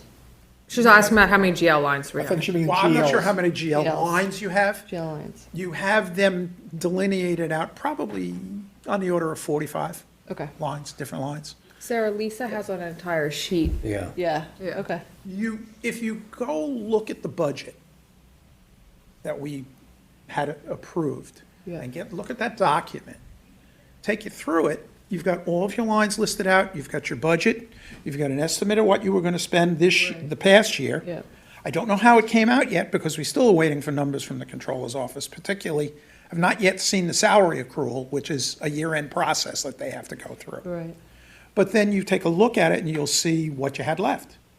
And one of the things, and I have made the commitment to do this, during this year, you're going to see a different format of your monthly report. You see your monthly report when the controller's office gives it to you, which sometimes lags 2 to 3 months. So how do you manage that without it? The system is in place, we have it, where we can get that data. The question is, how up to date does the controller's office keep it? And that's something we have to watch. But that format needs to be different, because the only monthly report I see you getting is a listing of what you spent. You really need to know what you spent versus what you planned on spending. You need budget and then actual. And what do you have on order? We're going to get into a little bit of that as we get further into this program, about what you have on order. Monthly annual statement to the governing board. You get this from the town controller's office. It comes once a month on a memo. You really need to have that revamped. That's what I'm talking about. It needs revamped. In this case, it's the town controller's responsibility to provide that because they're effectively the controller. You have a requirement that is not yours, but it is included here, called an AUD. They've renamed it. There's new letters for it, but it's an annual report to the state controller that every municipality has to file. In your case, you're included as part of the towns because you are a component unit of the town, not a subdivision of the town. And an audited financial statement is something that you will get from your CPA firm, which goes into your fund and it basically certifies your fund balance as to where your fund balance is at the end of any given year. You need to adopt sound, long-term financial policies. And the reason why you do that is because, as I said before, when we talked a little bit about the tax line, you want to make that plan for the future and leave what you're doing. The idea is to move the ball forward and keep it moving forward. And when another board down the road comes in, maybe 10 years from now, they can follow the fact that the groundwork that you laid and the operations that you did, looking for the right word, but. Prepared or? No, not Yeah, prepares. yeah. Preserves the fact Correct, okay. that the operation is an ongoing operation and the operation will continue in the same manner. It's easy to go in and say, okay, let's blow away fund balance because we want to do all this right now. It's not good planning because you need fund balance. A good example is last week you had snow. Right. The amount of snow you had, okay, fine. In our case, we probably have some work that has to be done. I don't know this for a fact, so I'm going to throw it out there. We probably have some work to be done out in the water because with everything freezing, the poles are probably coming up and coming down, and they're probably floating all over the place. Right. Because I know it's going on in Nassau because I got a kid that's out on a boat the end of this week going to be taking one of those poles and trying to stick it back into the ground. But those are all the kinds of contingencies that you need to do. But you can't go blowing surplus on a project that you want because it's pretty and nice and the public loves it unless you plan to do that. And how do you replenish that fund balance? Fortunately, as I said, we're in a very good financial position. But this goes into the balancing. What's the special interest, the taxpayers' interests, and the other side of it, which is the employees' interest, because they're part of your operation and they're part of your working environment. We're going to get into some of the policies. The first one is the investment policy. I alluded to that earlier. That's pretty much technical for the controller, but it's a policy that a board would adopt. It gives them guidelines, and it goes into some of the most important parts of it. If you look that in there, you're going to see the elements of the policy. It's got to be legal and safety, and which is more important, to be liquid and have the proper yield. Give you an example. I've seen investment operations come in and they're promising an extra 8%. So, you're seeing an 8% rate of return on an investment, and you know darn well that the market is really calling for a 3% investment. What's that 5%? It's risk, which makes that investment risky. And in a lot of cases, it's not allowed in New York State because of the stringency with which the state controller's office has established in general municipal law those allowable investments. Story from my past. In 1983, I was a relatively new person responsible for the investments of Garden City. The day before Thanksgiving, it's something that I think back to it, and I felt my heart stop. One of the major brokerage houses in New York City, an investment banker, was a resident of Garden City, and he knew me, and he called me up, and he says, "Jim, what'd you do?"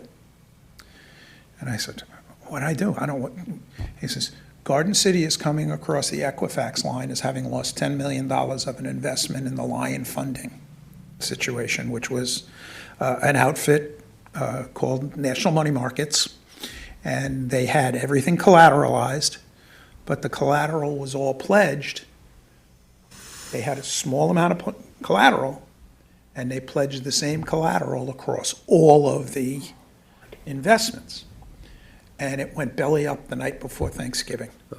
Oh, It took me until Tuesday of the following week. Imagine getting that call on a Wednesday afternoon. And on Tuesday the following week, I finally found out that Garden City exists in a whole lot of places in the United States, and this one was in Michigan. I knew it wasn't us because I know we didn't do business with any of these organizations. But your heart stops when you hear something like that. That's why some of these laws exist. That was the beginning of the collateralization, third-party collateral required. Collateral held to secure the trustee's investment or the town's investment is true third-party collateral in New York State, or it's not permitted. So they have to provide they do provide the town with a statement every month of what the collateral is. You can see it, you can feel it, you can touch it, and it's not pledged to anybody else. It's not pooled. So that's all one of the regulations that came out of this stuff.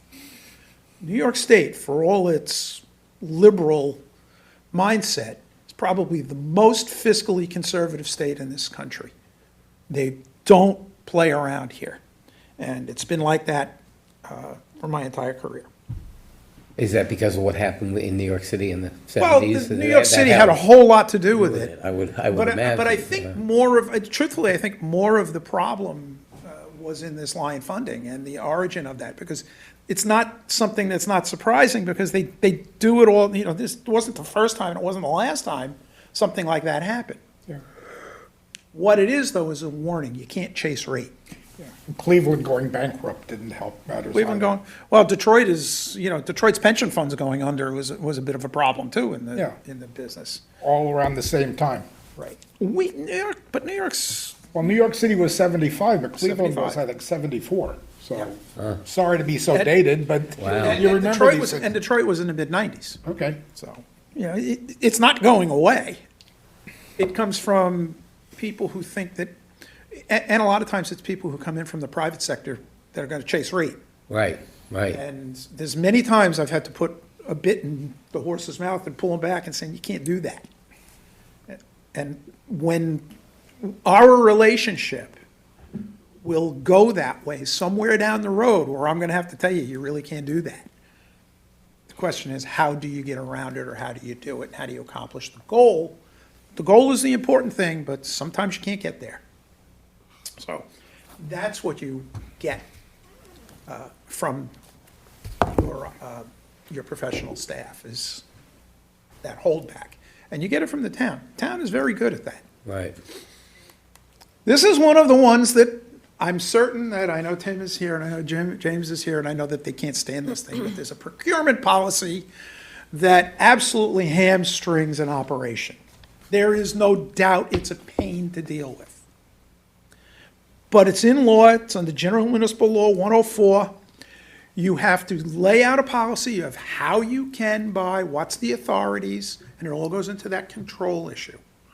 So the procurement policy is something that you are under the town's procurement policy, you are under the town's contract department to get your items.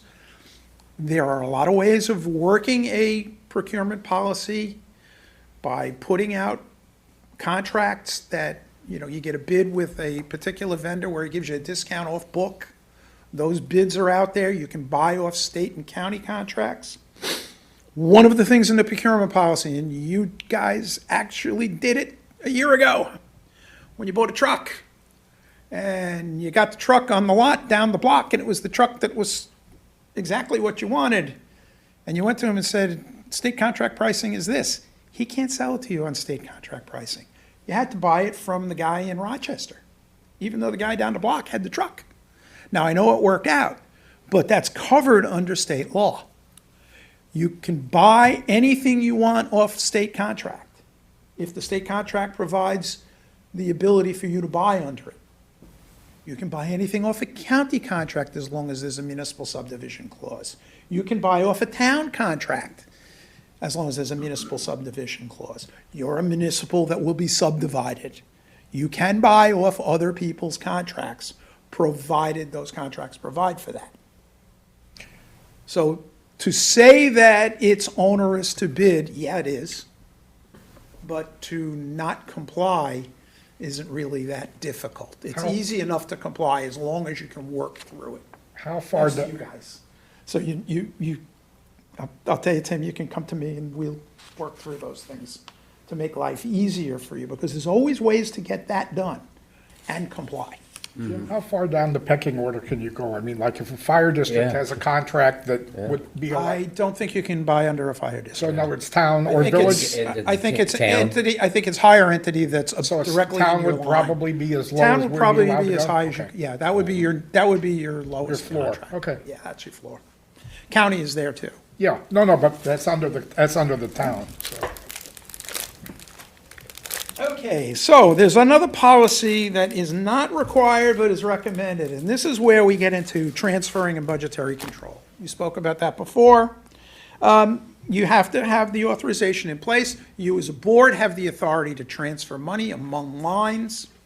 You also have the authority to set your transfer policy. So if a department, you basically have two departments. You have highways and you have the trustees' accounts. The trustees' accounts are broken out into New York State system. You have to understand a little bit about the state system to understand it.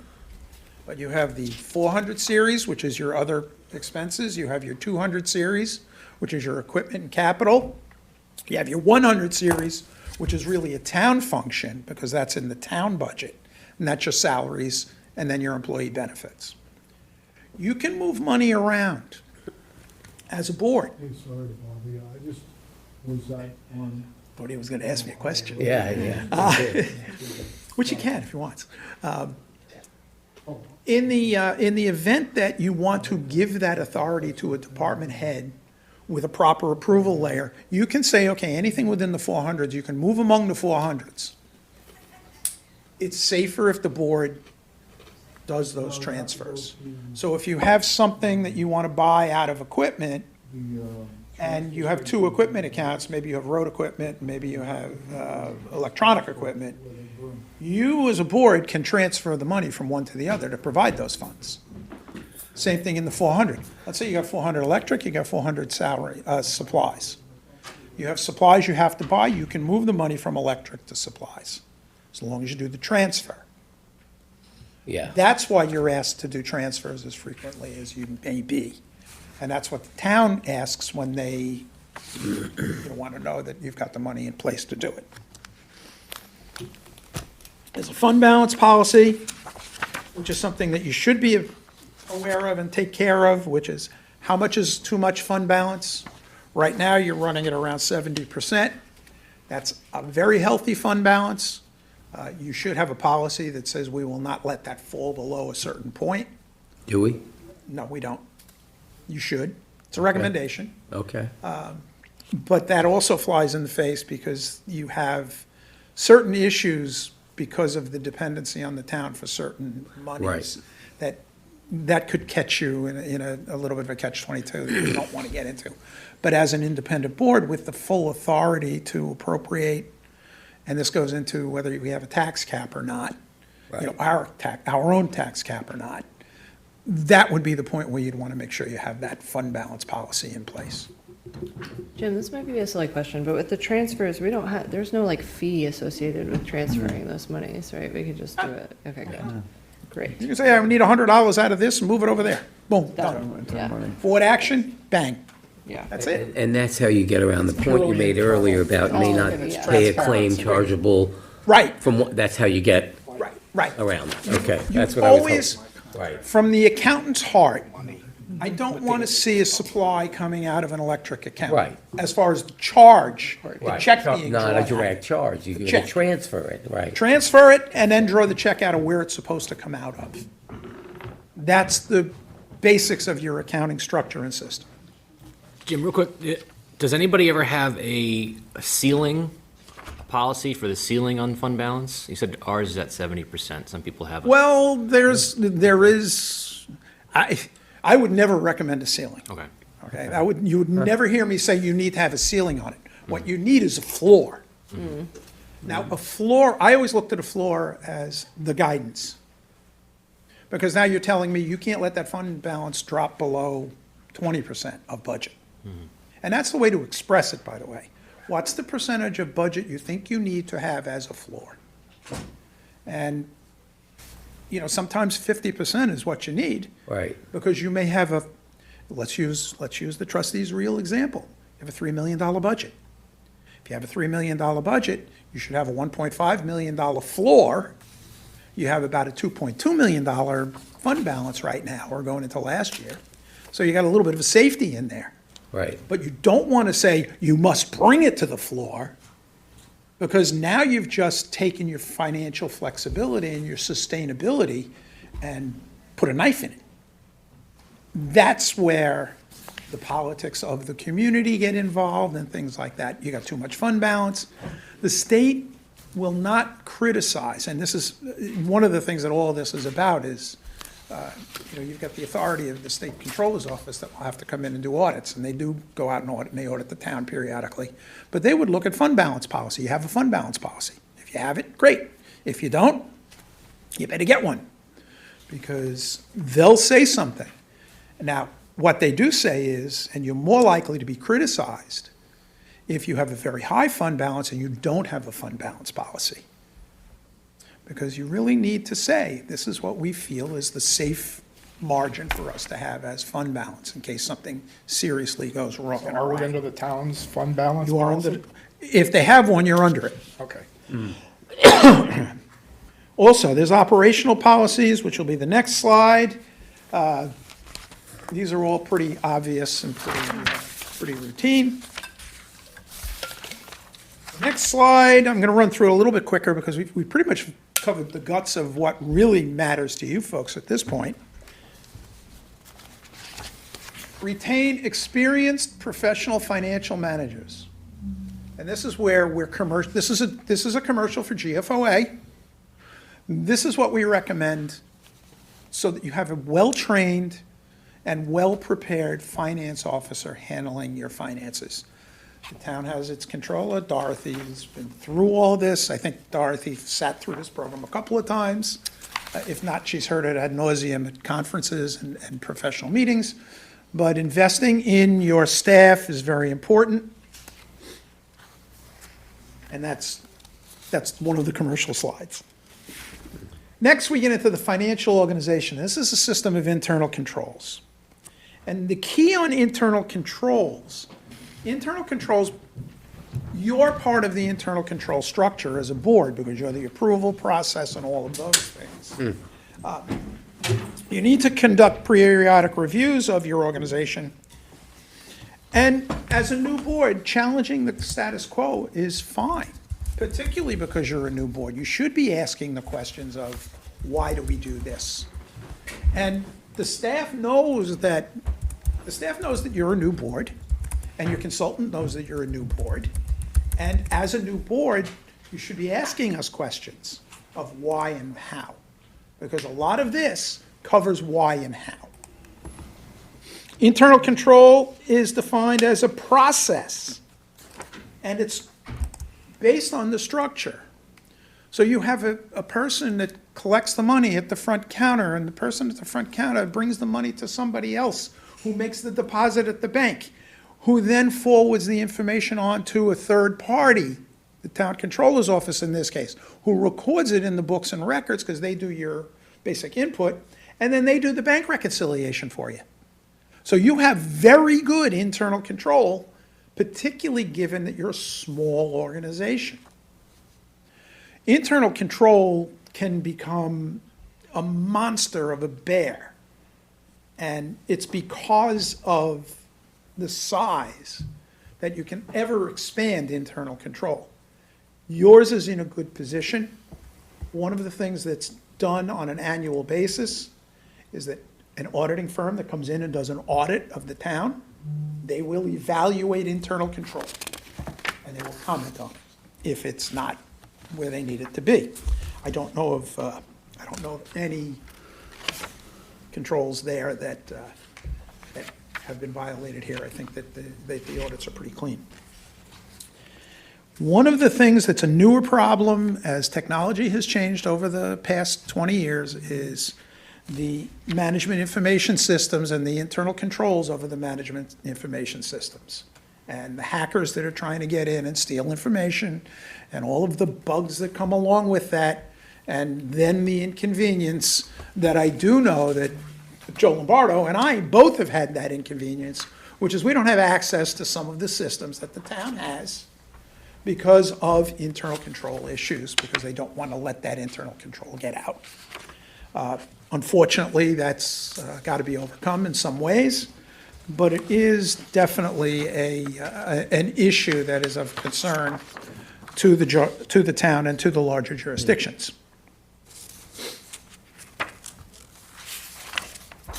An internal control system has a lot of elements. One of them is segregation of duties. You don't have somebody making the deposit, taking the money to the bank, and then reconciling the checkbook at the end. There's got to be some segregation of duties in there. You've got it in place, so you don't have a problem. As I said, it's reviewed and evaluated. It goes to the town board in a single audit report and management letter. They get that information. They're primarily responsible for your internal controls. And when you have questions about the internal controls, you should ask those questions as a board. Yours are in pretty good shape. This is a fun little cartoon. This is an organization that has segregated duties by having everybody standing around a computer and pressing a button at the same time. So it's hard to see, but it is pretty clever. Our budget won't allow us to buy a segregation of duties software package. So the auditor said we will all have to press the enter key together. Not segregation of duties there, guys. We each have to press that button separately. Well, that's why they don't allow three of us in a room unless we're. Now, that's something whole different. That's know, a whole I know. different animal that I will touch on it quickly at the very end. Okay. Makes me It's got to think of- come from a different Like place. in action movies when the two people have to turn the key at the same time Yeah. to fire the missile. you know? Right. Exactly, same thing. Online access to financial documents. You guys are good about this. You put your budget up on your site before it's due. The public can get to see it at any time. This is really about disclosure and making sure you're transparent to your public. You do that very well. You do this very well because I consulted to do this for you. Your budget basics are in good shape, let's put it that way. You are mandated by law to have a budget. If you think about it, it's common sense, because if you don't have a budget, you don't have any idea what you're doing going forward. It's for control of the business and it's planning of income. So the budget is basically an awareness document of what you're going to spend, when you're going to spend it. Your public is involved in formulating it as they reach out to you for things that they may like you to consider. I do know that you're an active board in understanding what the public needs. I know they know who you are, I know you know who they are, and I know that they talk to you. And that's what they're supposed to do, and that's what you're supposed to do as a board, is to listen to them. One of the things that we do with this program is a lot of times the financial people or the boards that come on board are brand new, and they don't understand the terms. And we got a couple of funky terms in government. Revenue is, okay, revenue is revenue, it's money coming in the door. Surplus, what's surplus? Well, surplus is the amount of money that's left over at the end of any given year. It's not cash. It is a budgetary item, and it's an accumulation of money that has happened from the past coming forward. Right now, you have a surplus of approximately 2.2, maybe a little more. That $2.2 million is a result of operations for the past 300 and 400 years, maybe? Almost 340, yeah. Coming up on 340, okay. No, this year. 60, 340. Yeah. 339 and counting. So we're getting there. But that's the accumulated surplus, and that's what you have. Government uses the term expenditure to talk about how much you've actually spent. That's what's gone out of your budget. An expenditure is one piece of it. If it was expenses, you're talking about a commercial entity. In a government, it's not expenses, it's expenditures. So you'll see those terms. Here's the one that throws people. What's an encumbrance? I will define an encumbrance for you very simply. If you put it on order, you have an encumbrance. It's basically tying up your budget, and if your accounting system is operating in depth, and I'm not sure the town does it for us, there's a column on your report, I do know that says committed, and that's basically encumbered. Right. Is the committed. The purchase order, when it's cut, puts money into that encumbered column and reduces your available balance. That's how the structure works. When the bill is presented, or when the item is delivered, and a bill is prepared and sent into you, it goes from that encumbered item to an expenditure item. And then from expenditure, it goes through accounts payable and gets paid. So that's the structure. You issue a purchase order, you tie up money. The item comes in, you move the money to be paid. It's now a payable. You then pay the bill and it's gone. So that's how that all works. But that encumbrance term for somebody coming out of private sector going into the public government for the first time, it throws them. Think about it this way, when you set up the budget and you adopt it, you've encumbered the money that's coming in for the following year. Yeah. That's why if you don't have something budgeted for, you have to take it from somewhere, because it's been encumbered for something else. Right. So that's why you have to have the system of checks and balances to move it. Just out of curiosity, it sounds like encumbered and appropriated are very similar. Are they different in a way? They are very different. Very different. An appropriation, appropriated money, is the budget. And governmental budgets are actually recorded on your books and records in a section of your budget in New York State structure. So your budget is not a guide. Your budget is actually recorded in your books. Okay? Same thing with your expected revenues.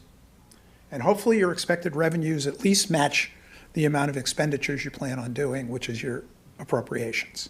So when you start talking about appropriations or expected revenues, those are budgetary terms, where encumbrances and expenditures are real terms. If we could go back, you're all pretty familiar with the list you get from the town every month, and at the bottom it says, well, this is what your surplus is, and I've railed about it because it's not right, It's not really what your surplus is. It's what your surplus is at that time if you shut down right then and there. And you're not going to shut down right then and there because you've got operations to go on for a full year.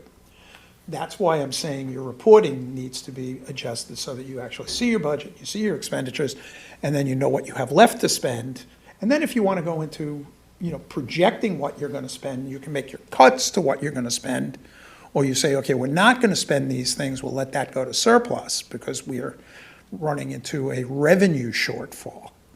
That's all part and parcel of this budget process. So Jim, when I was in the village, I know they had a with the trustees special projects. Now I don't know if we have ever explored that with this board, but I think it would be an interesting idea only because this the village had, it was done like for special things, like for planting a tree or buying a bench for an employee, whatever the case was. And I think it would be interesting for this board to have a line like that, just if you wanted to, like, I don't know, buy a plaque or something for an employee or something for or something more, something for, just for have like a little slush fund for odds and ends. Don't ever say slush fund to an account. There's got to be a better word, but there is a word, I'm sure. There is a word. Yes. I know what he said. I'll call it what it is. It's a contingency account, Yeah, basically. yeah. Well, you have a contingency account. Yeah. You got about $40,000 in that contingency account. And that can be moved, and if you want to delineate that out to a, Like a special. I wouldn't call it, maybe A fund? Yeah. But I would say you're probably just buying that out of supplies. Okay. Right. And the contingency account would be unencumbered, Well, right? a contingency account by definition is never charged. Right, A contingency account exists for one reason and one reason only, a place to transfer money out of. right, And not into, right. because you cannot charge it with a check. You can't draw Right. money out of that account. Right. You have to move it to the proper purpose and then expend it from the proper purpose. Like, if we wanted to, like, spend money on a study for a body of water, something that I don't know if we have really focus on those kind of detailed issues, but we can discuss that as a board, but that's just my thought that I had, so. Okay, it's a good thought. It's a thought. We can talk a little more about it as we go through the budget process. All right, here we go. Government versus commercial budgeting. A budget determines the tax levy. Remember, you only have one time of the year where you can levy taxes. It's once a year. You miss it, it's next year. A tax levy and property assessments and equalization rates all determine the tax rate. The tax rate is really a product of how much are you going to spend, how much revenue did you generate from the department. The leftover amount is your tax levy necessary, and that's divided up among the assessed values of the town. That's where you get your tax rate. So each parcel gets its fair share. The biggest difference between government and private business is when private business realizes sales aren't going to be there, they cut the budget. Right. Can't do that here. that, right. You're not flexible. Right. You're going to have that budget. What you have to do is recognize revenues aren't coming in, and then you have to manage your budget when you know you're not going to reach Right. your goal. Right. Now, fortunately, more than 50% of your income is from tax levy. Not surprising, that's the way it is. Real estate property taxes are the backbone of funding government in New York State. We don't get sales tax.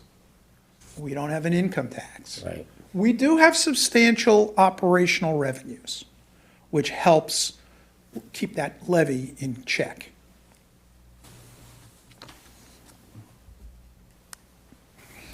The appropriations that you make have to be equal to the financing sources. Now, it doesn't say appropriations have to equal expected revenue. Financing sources are a couple of different things. One is the tax levy. The other is the operational revenues that you're going to bring in. And the third piece of the puzzle is how much surplus did you put into your budget this year by reducing your surplus because you had to comply. Here, you're going to deal with this somewhere down the road. You have to comply with the 2% tax cap. You can't override it, whatever happens. You might have to draw surplus down a little to supplement your budget if you want to maintain that level of expenditure. That's where the scale comes in. And that's what we attempt to manage as a board, that is. Key elements, this is all a process that's used.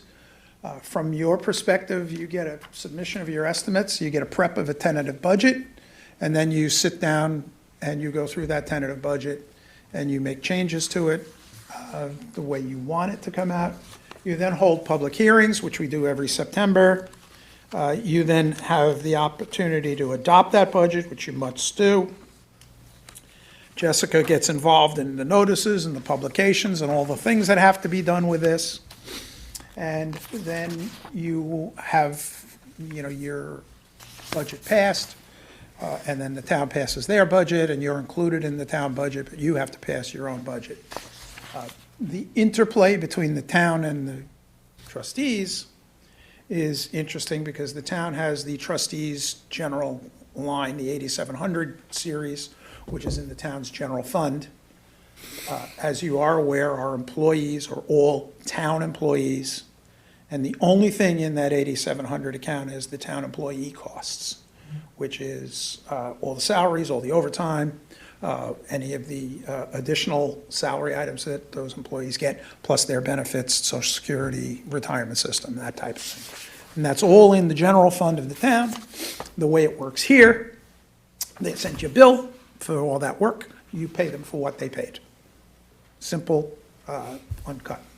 In the past, that didn't go that way. This way, you will end up, you have a line called contracts, and your contracts line is basically every dollar of that goes to the town for something. Every year, you should have money left in that contracts, provided you do not have to appropriate, or if the town does not raise that 8700 account up. That's the key. They have other places where they get revenue from us because, we do pay for, they have a contribution for insurance.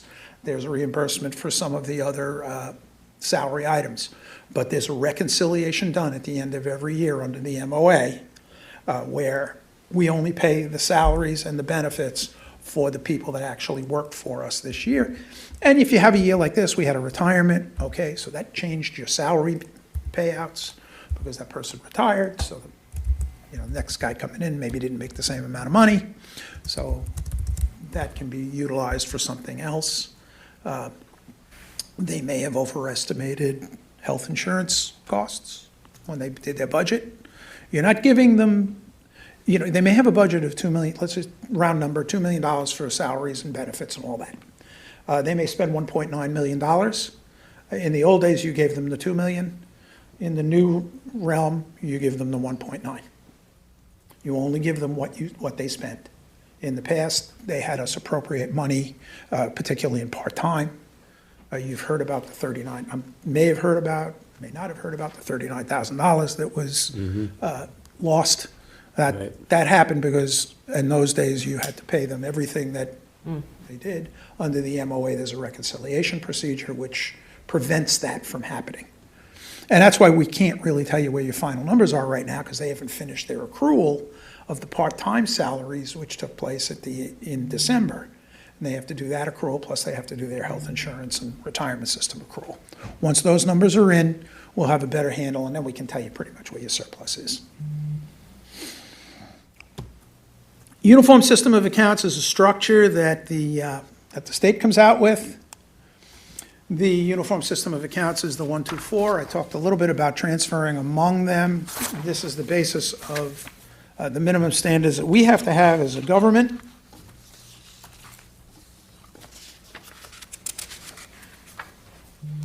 Monitoring your budget, monthly, quarterly expense reports to department heads. We should be reporting to you, and it should be something that you can understand and can manage and can basically look at and say, okay, this makes sense, and this is where we have to look at for the future. That's your role as the fiduciaries. Our role is provide you with that information. And it's to mitigate financial impacts of problems. Basically, that's why you watch your budget. We talked about transferring, that's adjusting and updating. Things that you can do. If you get a grant for something, you can appropriate the grant. New money coming in, you never anticipated it, you can add that to your budget. And you can add that to your expected revenues. Then you receive that revenue and you can appropriate it. A couple of examples are there.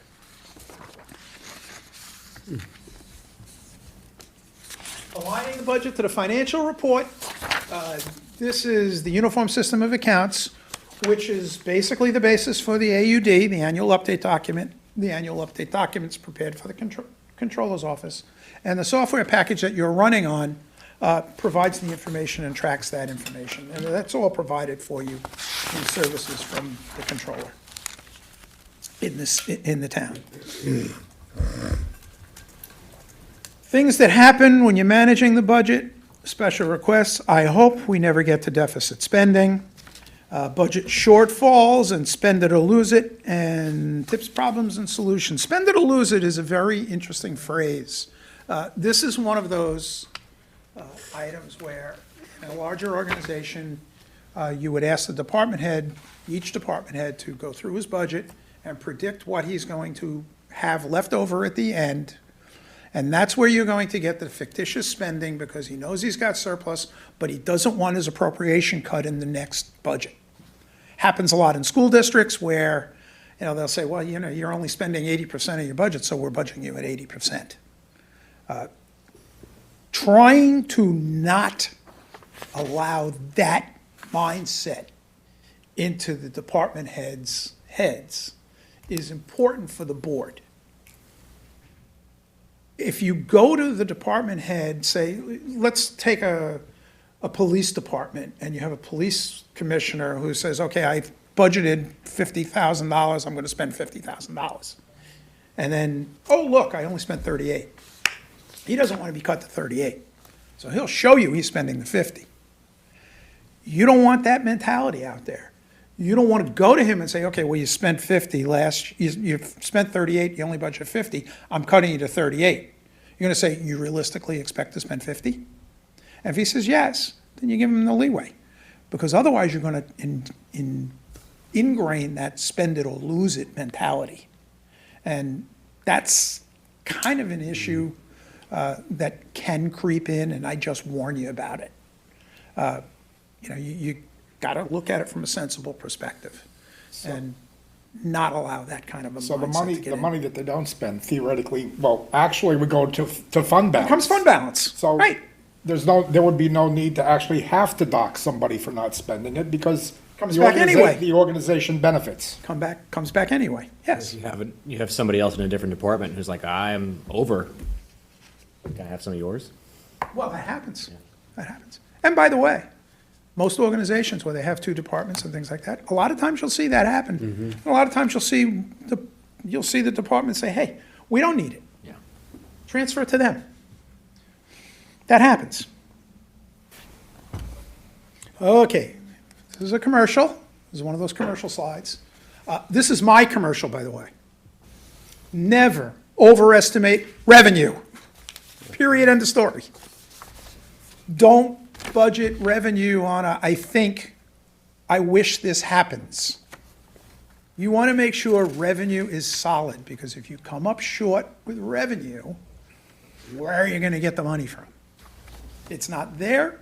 Now you've forced into reducing what you're going to spend. Now you got to say, okay, listen, you can't get the truck. That's one of the reasons why probably the major reason why you don't overestimate revenues. Fund balance is an interesting concept.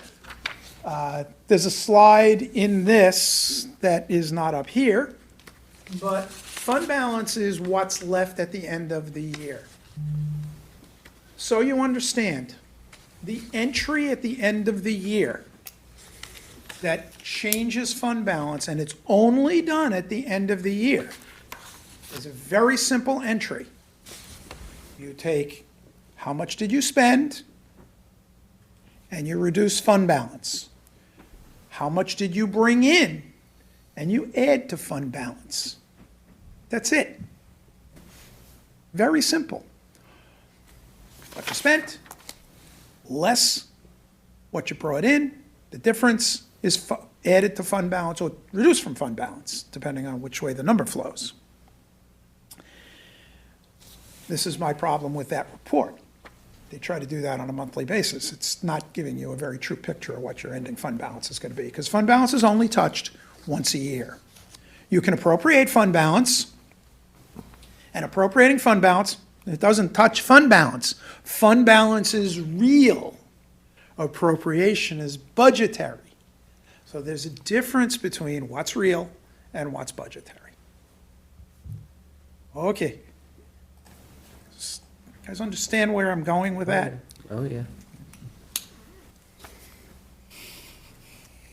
Question 15 is, what is a fund balance policy? And I can't even see it because it's Wow. so yellow on the screen. But fund balance policy, as I said before, is really setting a floor so that the finance officer has an understanding of what your desires are for fund balance. We want to maintain 66%. We think that's a fair level. We want to maintain 50%. But if you put it in a policy, now I've got the guidance, and now you have to amend your policy to amend that floor. You always have that capability. It's not like you don't have the capability, but if you're going into a public meeting and you're amending a budgetary policy about fund balance, people are going to notice it. We are very close to the end. Cash reports. You're supposed to get a report on a monthly basis. You do. Content of the reports is the receipts for the period, the disbursements for the period, beginning and ending cash balance, and comparative and trend information, which you don't get. That's what's missing on your report. And that's an old report that's been coming from the Controller's Office for a number of years. Talked about this before, you mentioned it, and it's the last slide. This is your bugaboo as a board. I am not the person to tell you about the ins and outs of this particular law, but I can tell you a little bit about how it's operated in the past in my own history. When boards don't get along, the open meetings law becomes the gun that's used. When boards get along and they're congenial and they're going forward and they can have honest disagreements with each other behind closed doors and do those kinds of things, the open meetings law becomes a problem for Jessica and Joe and me. Because there are times when you will get behind closed doors and you will meet and you will talk about things and you will not do a darn thing about any of them. But you really can't be discussing public business behind closed doors. Right. The operative agency in the open meetings law is the Committee on Open Government. It is not a very big committee, and it's based in Albany. And for years and years and years, it was a gentleman, single man, by the name of Robert Freeman, who was probably the guru of the open meetings law nationally, not just in New York State. The guy was everywhere, but he was real tight and real strict about the open meetings law. You as a board have offices, you work in a small environment, you're oftentimes walking into each other and doing anything together. There's nothing wrong with that. That's perfectly normal. What you can't do is three of you can't get together and meet without noticing the public that you're meeting. It's just a matter of saying, we're meeting. Now, the meetings in the hallway, the meetings in the, over coffee or whatever, nobody is going to look to the open meetings law unless there's a problem, unless the board doesn't get along. The other thing sometimes is topics that you have to be aware of. And that's where it gets tricky, because a lot of times, okay, we're going to get together and we're going to adjourn to an executive session. We're going to discuss a personnel matter. And I've seen this happen. Board gets together, they go into the back room, and this was an 8-member board. They get in the back room. One of the members says, I want to talk about the contract of just thus and such vendor, and that's not a subject of the open meetings law. You've declared a subject that you're going back to talk about a collective bargaining agreement, and you're going to go talk about something with about acquiring a truck. You 5 are the policemen of this particular process. Mm-hmm. If you feel that you're sitting behind closed doors about something that you really shouldn't be discussing, And you should think about it this way, is it really bad to discuss this in public? If it's not bad to discuss it in public, get into public and discuss it. Don't do it behind closed doors. That's where you run afoul of open meetings. Now, I've mentioned to Joe that, this was gonna be a kind of a right here in a slide. And Jessica's aware of open meetings law, because she's the one that can take the heat from it, because she gets she's the one that's gonna tell you, hey, I'm a little concerned about you guys, meeting together and discussing things. If you get together socially, there's no problem with getting together socially. Getting together in the office and 3 of you going in a room to discuss something, do it 2 at a time. Because now you're not holding a public meeting. Public meetings, generally speaking, are really only those that are there to conduct business. And if you conduct business, you have minute requirements. So those are the kinds of things that you get cited for in violating open meetings.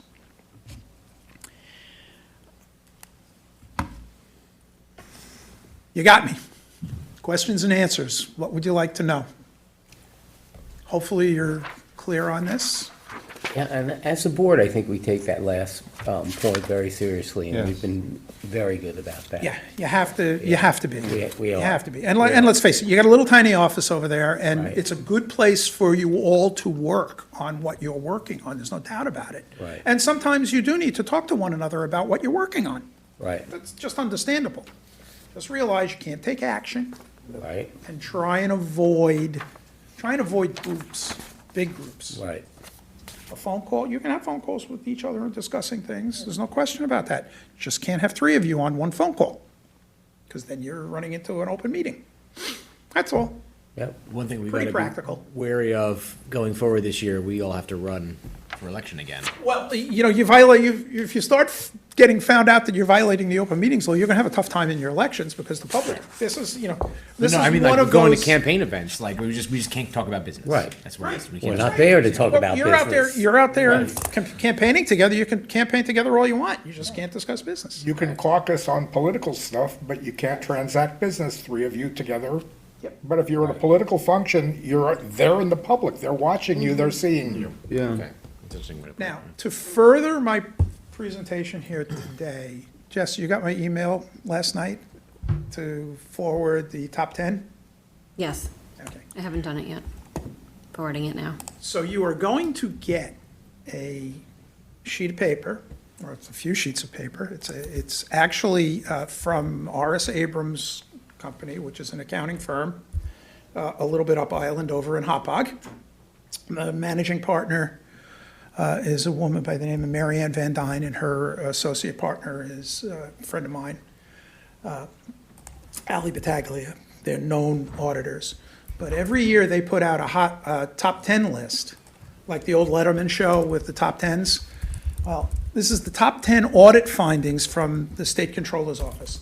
They comb through all of the audit reports, and they pull out stuff that's, that the State Controller's Office is looking at and criticizing for. Great to have. It's extremely repetitive. Every year is the same stuff. As the state auditors look, and that's what they do. But she gave me permission to circulate it to you so that you can be informed as to what are they actually looking at.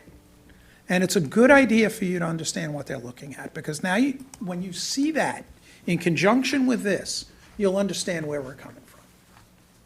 So education's the important thing here. As like I said, I was the teacher today. I hope you enjoyed it. I hope you found it valuable. Yes. And as time goes along, and I've said it, and I'm going to say it again, I'm going to say it again, you can call me anytime. I don't have office hours. I'm not a doctor. I'm a doctor of government finance.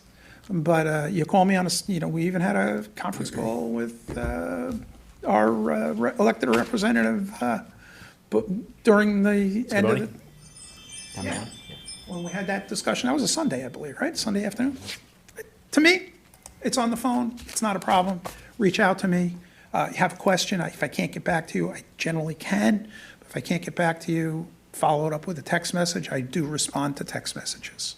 And the questions I answer are between you and me. I don't publish it everywhere, although I do ask that I'm able to give the courtesy to the president of the board to get a copy of anything I send out, just for disclosure purposes, okay? And I don't think anybody's going to ask me anything that I couldn't answer or shouldn't answer. So, Thank you, Jim. everybody okay? Yeah. We're very fortunate to Thank have you. you. Yeah, thank you. You're very welcome. And as I said, if you are interested, Jessica and I, we can arrange, and it can be paid for by the trustees' funds, for you to get the long version of this. And you can watch it at your leisure, because this thing has been cut down to about an hour and a half, and it usually runs 3 hours, and we don't get to the end of the slides. But it's better to have the questions and answers. It's better to do it in person than it is to do it on a Zoom. I don't like doing presentations on Zoom. I don't like this. I've done a lot of them, but most of the time you can't read the feedback. And I can read the feedback here, and I understand. I was looking at you during the program, and I was saying, are the lights on, or are they starting? The head's starting to nod. And I didn't see him nod very much, so Nope. it was good. You had us. Good job. You want to close for that? Yeah, we're gonna, We need to get an exec. Yeah. close the work session of this. Make a motion to close the work I'll session. make the motion to close. Second Jimmy's And- motion. All in favor? Aye. Aye, okay. Closing the work session. Make a motion, go into exec. And make a motion to go into exec. Well, second.